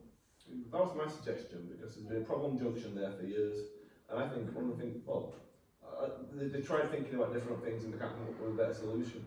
So I'm kind of thinking, alright, reducing the speed limit down, that might solve part of the problem. I don't know, I could be wrong. I did agree with one thing that was Tricia was saying. One? Just one. Steady on. If they are self-policing, then it's going to work. You don't have to have policemen in the street. So whether it's chicanes or bumps or whatever it is, I mean, it works in Meltham, generally, I think. I think it does. Yes. And perhaps that's a way to do it, isn't it? Rather than just sticking No, I think she said that Meltham is one that isn't policed. Once in a blue moon. But I think, I don't know, I didn't live in Meltham before they put the bumps in and after. I did live in Honley before and after. And again, I don't think Honley's a policed one, but it seems to me better than it was before. I think that Meltham's a bit different to some of the areas we talked about. Well, I suppose there's a school in Meltham on the main route through there, but the other routes for schools in the valley are a bit different because we don't have speed bumps, we don't have traffic lights in the centre. There's traffic lights in the centre. There isn't traffic lights. There's a junction, there isn't there? So you don't turn around. But there's plenty of like a traffic calming and the roundabout at the bottom as well, which also slows people down. and that. So yeah, it's a bit different to the other areas. I can't think of any. I suppose Horley High School's got speed bumps on it as well. Holmfirth definitely doesn't. Holmfirth High School definitely doesn't. Home does, yeah. Yeah. I think So- nearly all schools have speed bumps, don't they? Not all of them. No, Not the ones where I live. Not the ones in Moordale. The two Moordale Junior Infants. Not Hepworth. Not Scholes. Not Heydedge. But no. But all people. Then you get the issue with conservation areas, because if you get speed bumps in conservation areas or traffic calming measures. Right, so I You don't wanna think go in. perhaps we'll move on. And so I'll finish this piece of work and focus on the measures, the criteria, and send it round before the next. Before the group meets, that Rachel was suggesting of either a group or a couple of people or whatever, that the sites in question are named and people go and have a look at them before the meeting. Yeah. Rumble strips were the most effective, weren't they, when we were involved, asking Kirklees about through Hinchland Mill and up to Home Village, and they said that the most effective were the rumble strips. You know, They work on motorways. They work as you're approaching a roundabout, don't they? On a I imagine they're the most cheapest as well. Cheaper as well, and Yeah. they don't, because there's a problem with the speed bumps with ambulances and police and fire. And like Magdale was saying, they like cobbled bumps, and you think, yeah, and they'll be there for 10 minutes before the two cars have chilled the bus. I suppose that fit in the conservation area, they're going to cobble bumps, that's one way to do it. Cobbled but it won't work. They will last 10 minutes, Tom. Right, An okay. ordinary car. I think we've got a way ahead with that. It'd be good to go back to this Twitch with an absolute definitive watertight list, something that we can defend. That So she let's- can't wriggle out that she of. can't wriggle out of. So that was why we just had in the first place. So yes. Can we move on to item 60 then, which is Peak District National Park? And first of all, to note the list updated with the views of the committee. Noted. Noted, thank you. And then a new or amended application, and we have one. Which is an interesting one. Yes, it is. Yes, Andy. Can I just ask if I couldn't work out, is it now turning into 3 homes? Or 2 homes? Or just one? There is already one there. There's There's already one at the end, and and then they're doing one very long, strange shaped one, and that's just one more. So it's 2. It's So two, it's new, two. it's two new. If you're facing them, ignore the one on the left, because that's existing and that's already been, Right. Yeah. So then you're left with another house, which is already a house, Yeah. but is more or less dead. Oh, yes, yeah. And then the outbuildings, which are turning into 2 more, a 1-bedroom and a 2-bedroom. So is it two extra dwellings? No, it's two extra. It's 2 extra if you don't count the one which is already a house. Yeah, it's two extra. It's two extra. So the wrong. It's one bed. So there's an existing house. Yeah. And then there's the kind of derelict one bed, very narrow house. And then there's a kind of long one which is turning into a three bed, a barn and a mistal. So there will be 3 dwellings where there are now 1. Yes, I guess so. Well, one active one derelict one, and one. 2 additional wetlands. So if you count the one that's not occupied, 1 3.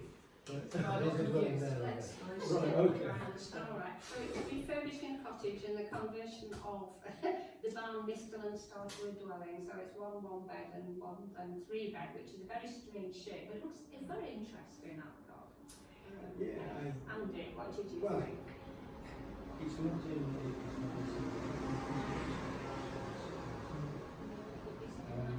it is in some parts and quite up there. So what's the difference? I think what they're doing is quite in keeping with the sort of building and maintaining a lot of it. The materials are all good. They're using an air source heating pump for the 2-bedroom one, and supplementing that with wood burning. The 1-bedroom is going to be electric The only thing I was a little bit sort of nervous about was I'm not quite sure what they're doing with that one bedroom. You just get the feeling it's going to be a holiday let. It makes some statement about it won't be occupied all the time or something.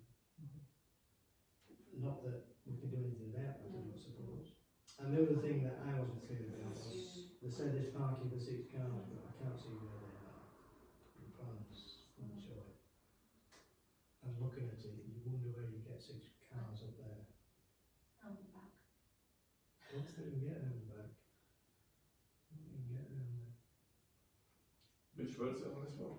Swanshead Road. It's going up to Holmloss, it's a last the house. bottom before you one, go- On the left hand side? Yeah, before the bridge. Right, yeah. Oh, it's the old pub, it's the old. It's It the old was pub a in- pub, it was a in- pub, yeah. yes. There was work, I walked past it the other day, it was being done, It's that- it's already being That done. Penny England was being lived in until recently, and now they're in it, but the rest of it wasn't lived in. It's that little village, it isn't really, it's not really in a home, it's just further on. It's Lane. It's It like has a to be, part it's of Lane, Lane. it's Lane, yeah. I'm Right, so I'm leaving. I'm leaning towards supporting it, Yeah. I've just got questions about, certainly about parking, I'd like to see where the parking is. So support subject. Support, I thought it was a really interesting response, and they're retaining lots of the old features, so support, subject to parking, sufficient parking. Okay, thank you, thank you. Yeah. Thanks for that. Right, moving on to planning policy. There's number 3 isn't there? I'm sorry, Number number 3 in the three, top. buried under my, yeah, to the, it was it's difficult to do this really and work within the constraints of the committee.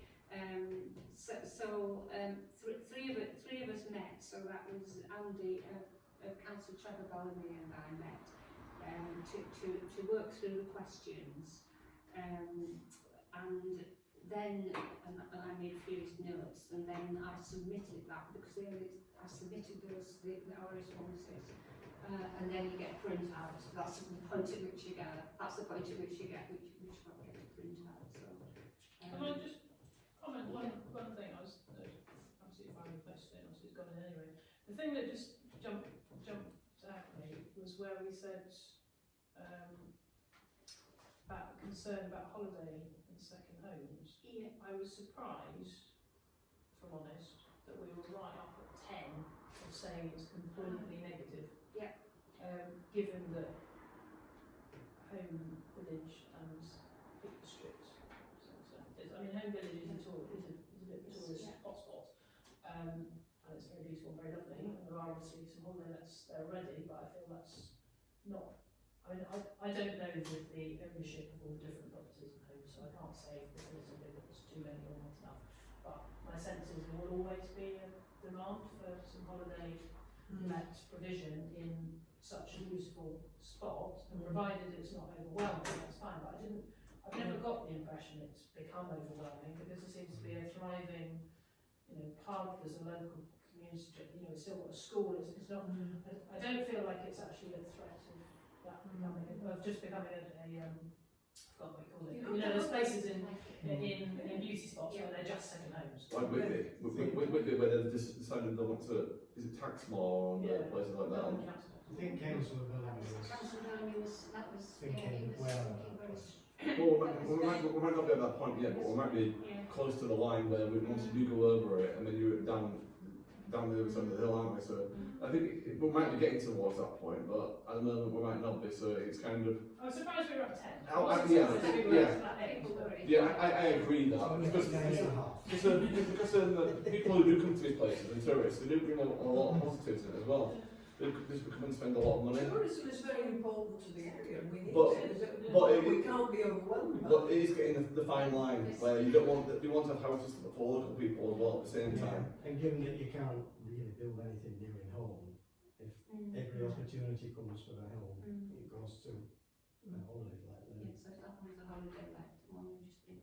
Yeah, because when you look at it as it's submitted, it's a one-bedroom house, and that's all right. It's good for home. I mean, if it's wish the committee, I could always contact them and say, with No, I'm just fine with an leaving it there, observation. it was just an observation, because I think there's No, a balance. I remember that discussion, and yeah, and you know, I'd agree with Andy's recollection. It was, Councillor Bellamy, who is the, you know, it is his ward, so that was his strong feeling.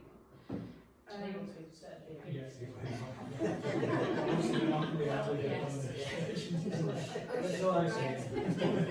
You're being recorded. No, I reckon he's got the answer.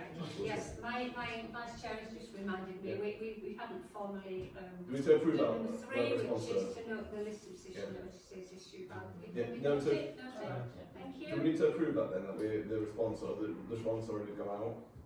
It's already gone, So it's already been. okay, we should approve It's it, yeah. just- So it should be noted. It's just Note approved, noting yeah. it. Realise it. Noting it, really. Right, so 61 planning policy, that's already gone in, which is that kind of job anybody wants to do, really, is it? But I mean, I really actually got quite interested in the end, because this is about the validation requirements for planning. Oh, just you've got to be a good geek, don't you? The validation requirements for planning applications, and I was quite impressed. I was impressed by the list, but as I think Rachel pointed out at the beginning, you couldn't tell which what were the amendments and what were not the amendments. What was the existing rules. But actually, I mean, it looked absolutely terrific. But obviously, in our response, which you've already had, we don't get that. We don't get that level of detail, do we? Rarely do we ever get that level of detail. And what I thought was very interesting was about the requirements for all can have a climate mitigation statement, so we can start. Which is excellent. Which is it's a good way to be moving. I was impressed by the list, if not so much by the existing practice. That's why it takes a week for planning applications to be before they after they're submitted and before they put on the portal. So I hope Anyway, I did circulate. It was circulated. That response was circulated, and nobody came back with any changes. Okay. We move on. So we're noting that. Yep. Note it. Thank you. Right, and then now we've got short-term holiday lets. Yes, problems caused by short-term holiday lets. There's two things we can do. One is to complete the it seems ridiculous. This Department of Culture, Media and Sport respond to their question, their 12 questions, and certainly some of them don't seem at all relevant to us. But the other possibility, or we could do both, but is to reply to NALC, which has stated its current policy, and we need to decide what we're going to do, if we're going to do anything, what we're going to do. I think the DCM. Well, my view is that we perhaps reply to NALC, which seems to be focusing on the more relevant questions for us, not the kind of questions that the DCMS is posing. I don't know. Has anybody else any views on this? To be honest, I'm not sure we have much to say on it, because I don't think we've got sufficient information. Certainly the DCMS one, I don't think we've got all the evidence they're asking for. That means from the holiday sector, the tourism part of the leads and all the stats of how much it goes into the economy, that sort of thing. And I think on the NALC one, to be honest, things like, do you consider noise, antisocial or other nuisance behaviour and other short-term holiday lets in England to be a problem? Well, we might all have our own personal views, but I don't recall anyone ever coming and talking to us about that. We have had one before. We had one with a hen bus. Was it by Borderlands? Yeah. That was a few months ago, and I think I haven't had anything more since the it's all there. Sorry? That was sold, that one. It was one of the few months ago. Yeah. But I don't. No, it's not. That's one in 16 years on the Yeah, so years on the council. So. But I just don't see, this is about should we register short-term holidays. Personally, I don't feel I know enough about it. collectively we have enough for it to be any more than one person's opinion. I think if we were a council that was somewhere that had, there was a seaside If we were with big council, if we were about, if we made some of our income from holiday park, sort of a real tourist town. I mean, tourism is an important part of our economy, but it's not the only driver of our economy. No. So I don't think we could make it. But there isn't, what NALP is getting with is to do with, it's tightening up on Airbnbs, isn't it? A lot of this is about that. But if do you mean Airbnbs or do you mean letting cottages, like holiday cottages in general? Wanting to bring, and it's not just that, I'm wanting to bring regulation of Airbnbs in line with holiday cottages. And right. but I mean, if we feel we don't, I mean, we have been quite conscientious in commenting on things recently, but we feel that with this is it sounds beyond like, our remit, then... And the question, do you think noise is a problem? Well, of course noise is a problem when it happens. I mean, there's only one answer to that question. Completely pointless. As a market researcher, it's a really bad question. But I think that, where I live, like, we've had people partying because the weather's been really nice the last few days, but the music stopped about 10 o'clock last night. So Sunday morning, dogs barking first thing in the morning, waking us up because we had to have the windows open because it's hot. But noise is kind of like a problem, not just with Airbnbs, it's with any other people. Your next door neighbours can be. Can I just establish how many people think we should perhaps pass on the chance to comment on this? Should we just leave it be? Leave it be. I'm indifferent towards it. I think there is some good things that they bring to areas. Like they bring people, like places for people to stay, people come into the area. Like ones like stuff like the Folk Festival and things like that. And I don't think we're at the moment where, well, if anything, local people or first-time buyers are priced out of buying houses in the area, and Airbnb I don't think is stopping that people buying them for rental. This is about registration, it's about self-certificate licensing. Right. No. No. Okay, so No comment. right, okay, let's have a decision then is to just vote on that. Yeah. Right, so moving on to One-Ways Highways campaigns. First one, Woodhead Road to Holbridge. So did the word complain have an effect? What do you think? Yes, it did. Strongly complain. Yes, it did. Right. Yes. Okay. Deputy Clerk. Right. So this is a response from Liz Twitchett about the speeds at about on Woodhead Road. So she was saying that she missed the email where I'd asked her for this in June. But anyway, she says I have however located the speed counts that were undertaken last year, the 10th to the 16th of October.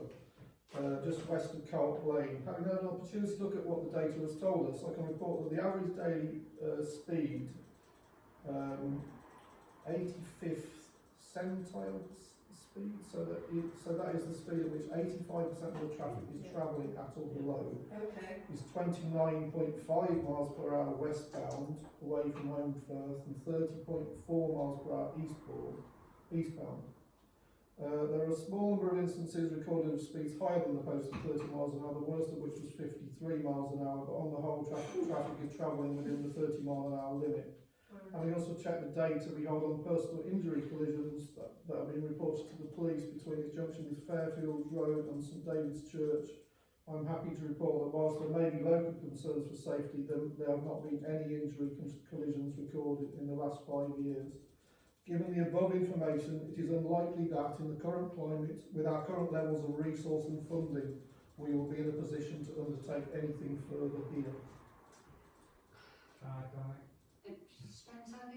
Yes. Yeah. Briefly, Tim. We just keep talking about trying to do something with 20 mile an hour signs in Kirklees, and that answer is we haven't got any money to go away. Yeah, but it's also saying 85% of people are travelling within 30, well, just over or just under 30. Which So. they do because of the traffic calming of the cars, but it's not that, it's when they go out and revving up home banks and out there past the pub. I was there last night, and it was like a blooming racetrack with cars that come over and the motorbikes. Absolutely unbelievable. I walked Everyone's down on that it. line regularly, and I was coming down on Saturday, and there was at least 6 motorbikes. I would guess they were doing 80, and we had 30. Absolutely horrific. Where at? Like in Woodland Road? Yeah, going up towards home. It's a racetrack on What, on the road? I think it was. Is it just once to get out on the bridge? Is it once to get onto the straight road? Well, they set up before they get out to the 30. As soon as they've gone Yeah. round That's a big ground. they're away. Yeah, but it's demonstrated on the higher up. I know it is, Yeah. but it's not where I they think, start. Do you restrict it just as you get level out from the top of the home banks where that bungalow is, a semi-detached bungalow? But if you've got 85% compliance, I don't think you're going to get. can we, I don't think it makes sense to pursue it. If it really is 85%. we've discussed this issue and the problems of Yeah. speeding a number of times. So the question now is, what do we want to take any further action at this point? One thing we can mention is not about the speed, it's about the sound. Yeah, nice. Because the motorbikes, like you mentioned, I bet they were making an absolute racket going up there. And sound has been mentioned as something before and something that you can use to record it as a problem with these kind of things. So we can go back to them and ask them about the sound. About noise pollution. It might take us a year to get a response from them. But it's quite interesting about about 85% of people are sticking pretty much within the rules. So it is kind of showing us now that it is like 15% the minority of people that are breaking the rules and being a bit naughty. And I just think it's quite an interesting thing to kind of know. So like that kind of what we're going back to earlier about the 20-mile-an-hour limits is it's kind of saying that would 85% of people stick within 20? They've probably grown up with 30 zones, so they might not do, so it might be a bit lower than that. But it's an interesting gauge of where we're at, kind of, with society and people who stick to limits and to the rules. I think the issue coming back to what we were talking about before, that if we're just dealing with statistics that say we've had an accident, we're never going to get there, are we? We should be looking at preventing these things, aren't we? But she said she did say at that meeting they are now recording near misses in as much as it is possible to record near misses, which they never have in the past, but they and the police are looking at near And then you misses. see the statement there, there's not been any accidents. The one thing I would say, I went on a course to do with driving fast a few years ago. One thing I did learn from that was that actually it did teach me quite a lot of things, and I think it would be good for people to actually go on them courses after they learn to drive, because I actually did learn quite a bit and changed the way I drove, so it was good for that. But one thing they did say is that speed cameras are only put up in places where there's been casualty. So they're only put up after an accident's happened where someone has died, rather than doing it before to try and prevent people from dying. So I kind of think I just thought that was an interesting way to think about it, because it's not like they're doing it as reactionary rather than preventionary. Absolutely, yeah. Yeah. And you know, we've got to listen to we the need residents, to haven't we? we need to decide how we're going to move on this or not move on it, don't we? Do we roll this up into a very hour-long? I think that's a long list of areas where we want to some kind of road changes. When the people came complaining about it before, all of them were saying they couldn't sit in the gardens because of the noise. Yeah. This has not addressed the issue with the noise. So I think we should at least explore that route and make comments about that. And if it goes nowhere, if it's like the noise is fine, then there's not much more we can really do, I don't think. If it ends up being in the 20-mile-an-hour list, though, which I argue it should, then to a large extent it solves the noise problem as well. Yeah, exactly. I mean, it isn't necessarily Tunes. 20-mile-an-hour list. It's about areas that require changes to. Yeah. Changes. Not all of which will be 20. All of which would be No. 20. Yeah, but yeah. So do we want? So just do we want to go back to Police Highways and ask them to do some work on sound levels? Can we councillor go back to them and ask them on they did the speed one there for the top of Crop Lane, but there was another one at the top of Home Banks as well. There was two sets of lines. I remember taking photographs and sending them in. Where are the statistics for that? Because that's the higher speed area. Yeah, so we could ask Should we ask ask about them? that. We could ask for that. I think it was just before. And ask for the It noise. was just yeah, it was just Do you know where that comes from? it was just really. I mean, the only one I saw was by the shop. So I thought where there was was one by the shop and one past the preschool. I thought that was the Yeah, it only two was. places they were. That's just past. right? Okay, so right. Just before it goes into the 60. Go back and ask for the figures for the one Yeah, by the they've preschool. not Yeah, mentioned it's that. They've just mentioned the co-op lane. I Okay. think if we can get a breakdown of the speeds for the two, The two unless it will be just times you across the journey from one to the other, I don't know. I don't know how it, I don't know what. There's two lines. There's two lines, and it's, I don't know how it is. So there should be two sets of results, shouldn't there? Mm. Which I think we need to see. Yeah. Yeah. But can I just comment, they won't have recorded the noise though. Unless we ask them previously to record the noise, they won't record the noise. Yeah. So No, but ask if they can record. But I think we need to point them towards the times when it's a particular issue and it's sunny Yeah, evenings or weekend. weekends. When the bike is around in the fall. Exactly, and I mean I saw lots of a parade of supercars coming through, which were all not, you could hear them as they went up home. That was the organised event, wasn't it, the weekend? Well, if they're all going from home, from the pub, weren't they? Home. Yeah. But if they'd done it this weekend, there would have some interesting results.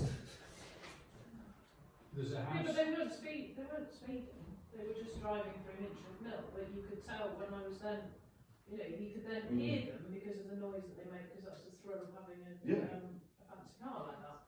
But I think the issue, I mean, noise on home lots is a slightly different question because nobody knows being disturbed by it. Yes. Echoes around the whole valley.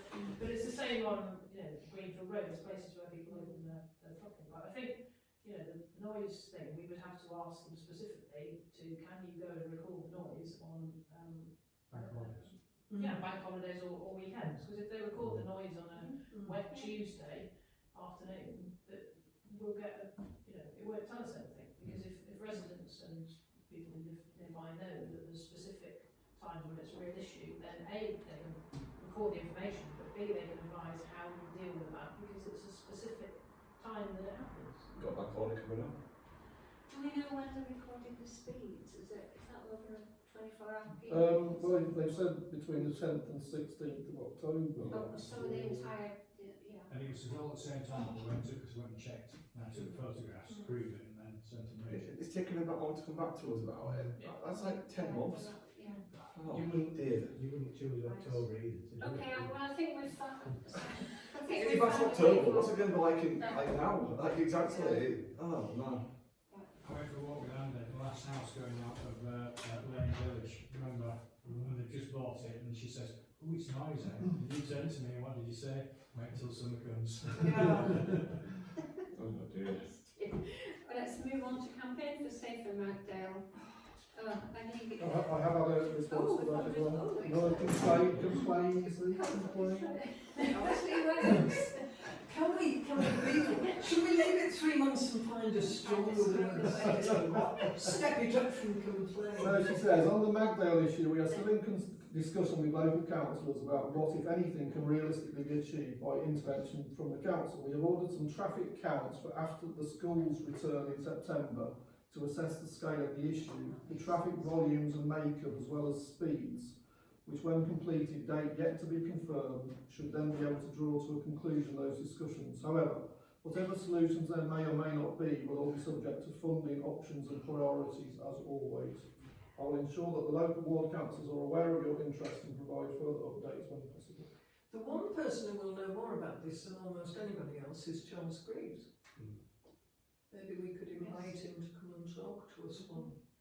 I mean, Well, let's wait for the. I think doing it when schools are back is a good idea. So that's progress. It's obviously that's good.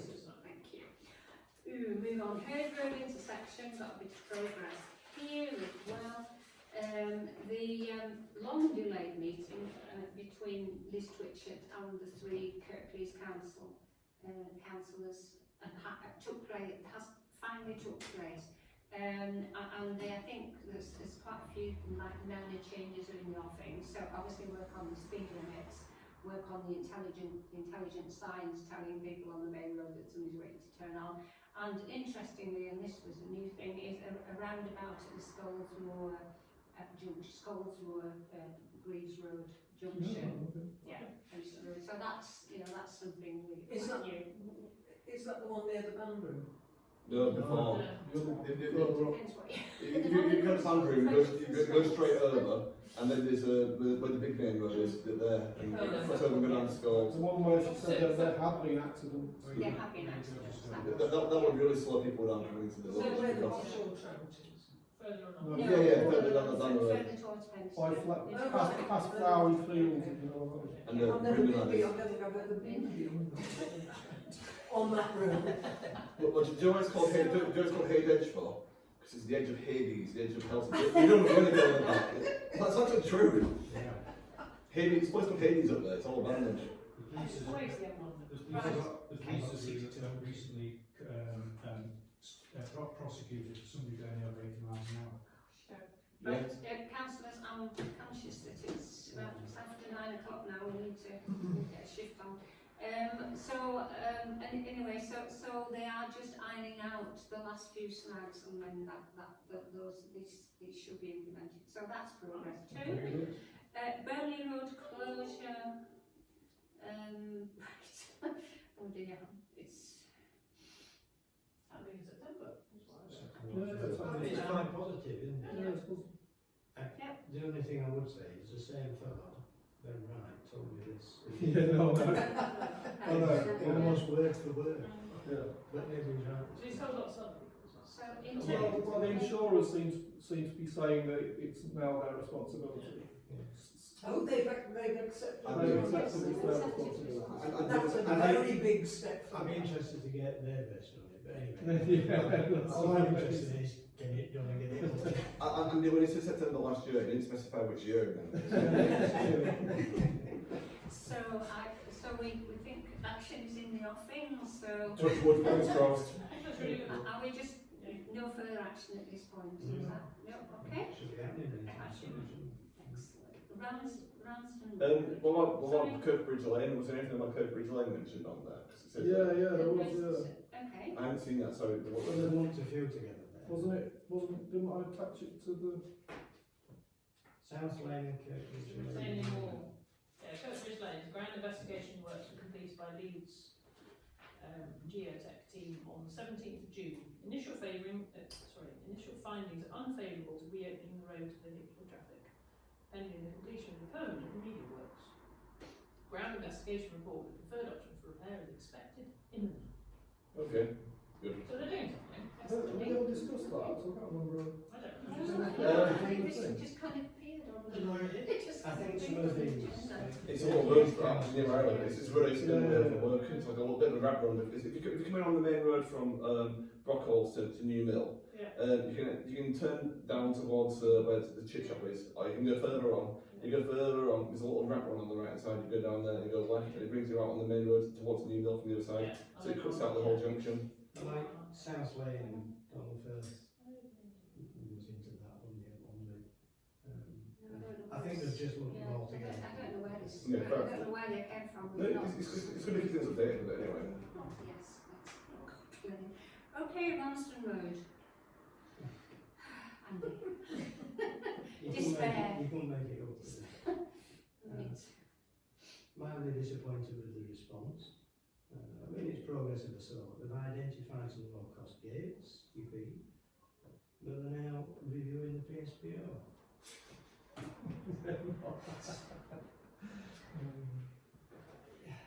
And there's no time scale again, so no idea what's happening. What gates are they looking at now? They don't say, they just said they've identified some low-cost ones. Okay. And then we identified those for them.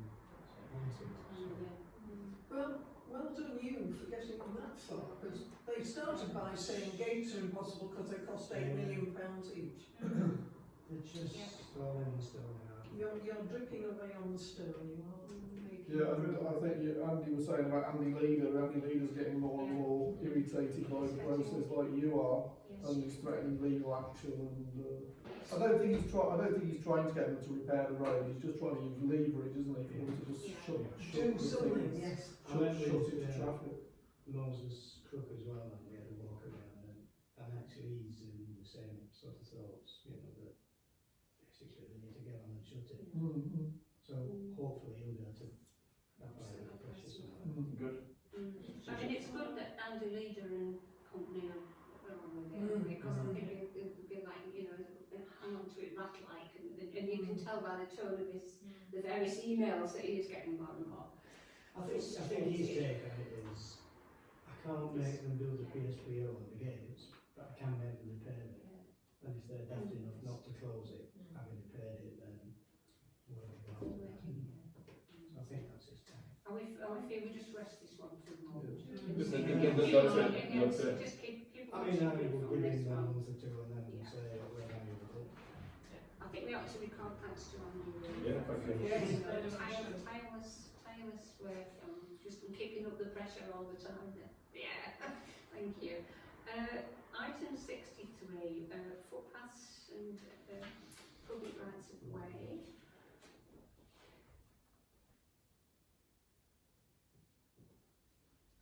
Does anybody wish to comment on this? Or On the It's face pretty of much it, the same. it's positive, isn't it?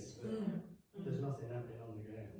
But we know that there will be massive resistance on the ground, don't we? We know from Councillor Dixon Senior that Should we just note it for now and just keep I going? think we should note that it is closed though, and actually, I took a photo of the closed, and it said it was closed till, I think it was the 29th of August. 29th of August. Yeah, Yeah. which suggests that they must be seeking to just force some action in advance of that, right. which I thought was quite interesting. Because, Was there a TRO? there was, Yeah, there is. Yes. yeah, it was road traffic regulation, temporary prohibition of traffic on the road. It was from midnight on the 9th of August through to midnight on the 29th of August. Is that for the full length of it? It was, well, this is where it meets Wyking Road. So So it's only the lower section. It's the bit that the photo with the tyres. So There's you that don't track. use any of that. No, that's what leads to Melanie. That's the Yeah. right of way that's got the sort of. Yeah. I mean, it won't affect the quarry because they don't use it. That section. Oh, I see that. But it says the TTRN was required due to dangerous public safety due to previous excavations, and then the alternative routes was as follows. Just shows you the way the diversion round. So it's not. I mean, it's not inconvenience. The quarry is. But we had two issues, didn't we? One was about public safety, which is the more pressing one, Yeah. and the other was about contravening restrictions and what they're allowed to do. But to be fair to get these, they have seemingly not seen under pressure from various people doing it illegal again. And continue visiting the site and taking pictures and stuff. You know, they have acted to close it, but the fact that it lasts till the 29th of August suggests to me that they will at least have to do something, either to extend that or to have demonstrated that they've, you know, progressed by it. You can't just keep taking those over. They're doing something, aren't they? Yes. So I thought that's quite useful. It'll be a long, slow process with that particular person. That's going to go on and on and on. Right, so there's 64 on Holmfirth Town Centre Master Plan. The notes haven't been circulated yet, have they? We haven't had the notes. Sorry, I've got lots of notes. It was a really positive, really good meeting. So we will get the notes out soon, won't we? Yes. Yeah, thank you. And I did feel there was an openness there to discuss things with us and respond to whatever we might want. And Councillor Doug's Carrier was at the meeting as well. I think he was pretty impressed too. So the question is about what role most effective engagement with the process of seeing through the master plan. And I think that that Zoe Stewart would be positive about if the parish council took on a role in overseeing the master plan, monitoring the implementation of the master plan. So questions that Rachel asked and I asked, I think. So I think it's a good. I think we keep in touch. Yes. So how we do this? I don't is a the bigger question, isn't it? Whether we need to have a small group overseeing it, because obviously these meetings are getting pretty long and overloaded. I thought Doug's got some sort of good ideas around that. Yes, I thought it would be good. So I think it would be good for it not just to be this committee, but to include Doug. Should we go to full council? So if it's, I think it's thinking along the lines of it would have to be this committee yeah. should maybe head it up, but then you could have co-opted people from all sorts of yes. So businesses. there's a subgroup that reports back to the planning committee, but we open it up to the whole council for people who want to be involved with it. Yes. I think people That have sounds said fair. Yes. I think it sounds good, really. Like it's good that they want to consult with us, and they'll consult with us and take our ideas on board and various I think things. looking at it from another point of view as well is it could be that if you don't do something like this, it'll just another plan that never that's the happens. problem. So it's a means of keeping the pressure. We'll get a few signs, who are now entering Home Firth, and then they'll deteriorate. And there's been so much regeneration that in the end there's nothing. And I know Doug's has talked. Well, he's talked to Mo Crook. He may have talked to the other councillors as well about and who again enthusiastic about this being a role for the parish council. So maybe because at the moment it's kind of very broad and very appealing. Yes. Good intentions. There's nothing specific. Yeah. Would it be helpful if I put something down on to kind of clarify what we're thinking about, so that and circulate that to these members, the big planning committee members, before the next meeting, and then agree it at the next planning committee, because it will need to go to full. Obviously, it will need to go to full council, won't it? Did everyone see Doug's email? He probably took it. I think he did send it. I thought there was still a point, and I had to reply to it. Did anyone did you mention the Home Firth Library lift? Yeah. And what was mentioned about that? Was that just something you should take away and think about? There was a problem with you couldn't just take it over as a pop-up. There was the reason it couldn't be like the film festival, and then there was. I did raise it, but I can't remember about. The issue with the lift is apparently it's obviously it would be significant amount of money to repair it or replace it, and there's some doubt about the future of the library, and therefore lots of money to it. Yeah, cause my interest would be. It's been out of service. I was talking to the lady in the library, I think about 2 years. It might be more than that. It's been a long time. It's a bit right. I'm interested about the future of the other Kirklees assets in the area. So there's the old parish council offices, tourism information, the library. That's a big part of top of going forward. So it's interesting to know how that fits in with part of this plan and the future of Firth. Well, it was certainly one of the priorities that I went to the previous consultation. It was certainly one of the priorities that was identified. So, Good. Yeah. Good. It's good. Fine. I think we consider the notes from the meeting with I recently asked Kirklees about the old council officers, and they said that they were wanting to keep them as their asset. So that's what I was trying to do, is push it to be able to get it sold off and get some office space and other retail space in the company. Well, it's definitely within the remit of this consultation about what we can do about it and actually use it to benefit the community. Okay, so I think we've got a way ahead on that then. Number 65, publishing work of the parish council. Anything? Conservation areas. Yeah, in due course. Yeah, after we've had the discussion. Yeah. Well, thank you everybody for your attendance and contribution. I wouldn't mind 5 minutes though.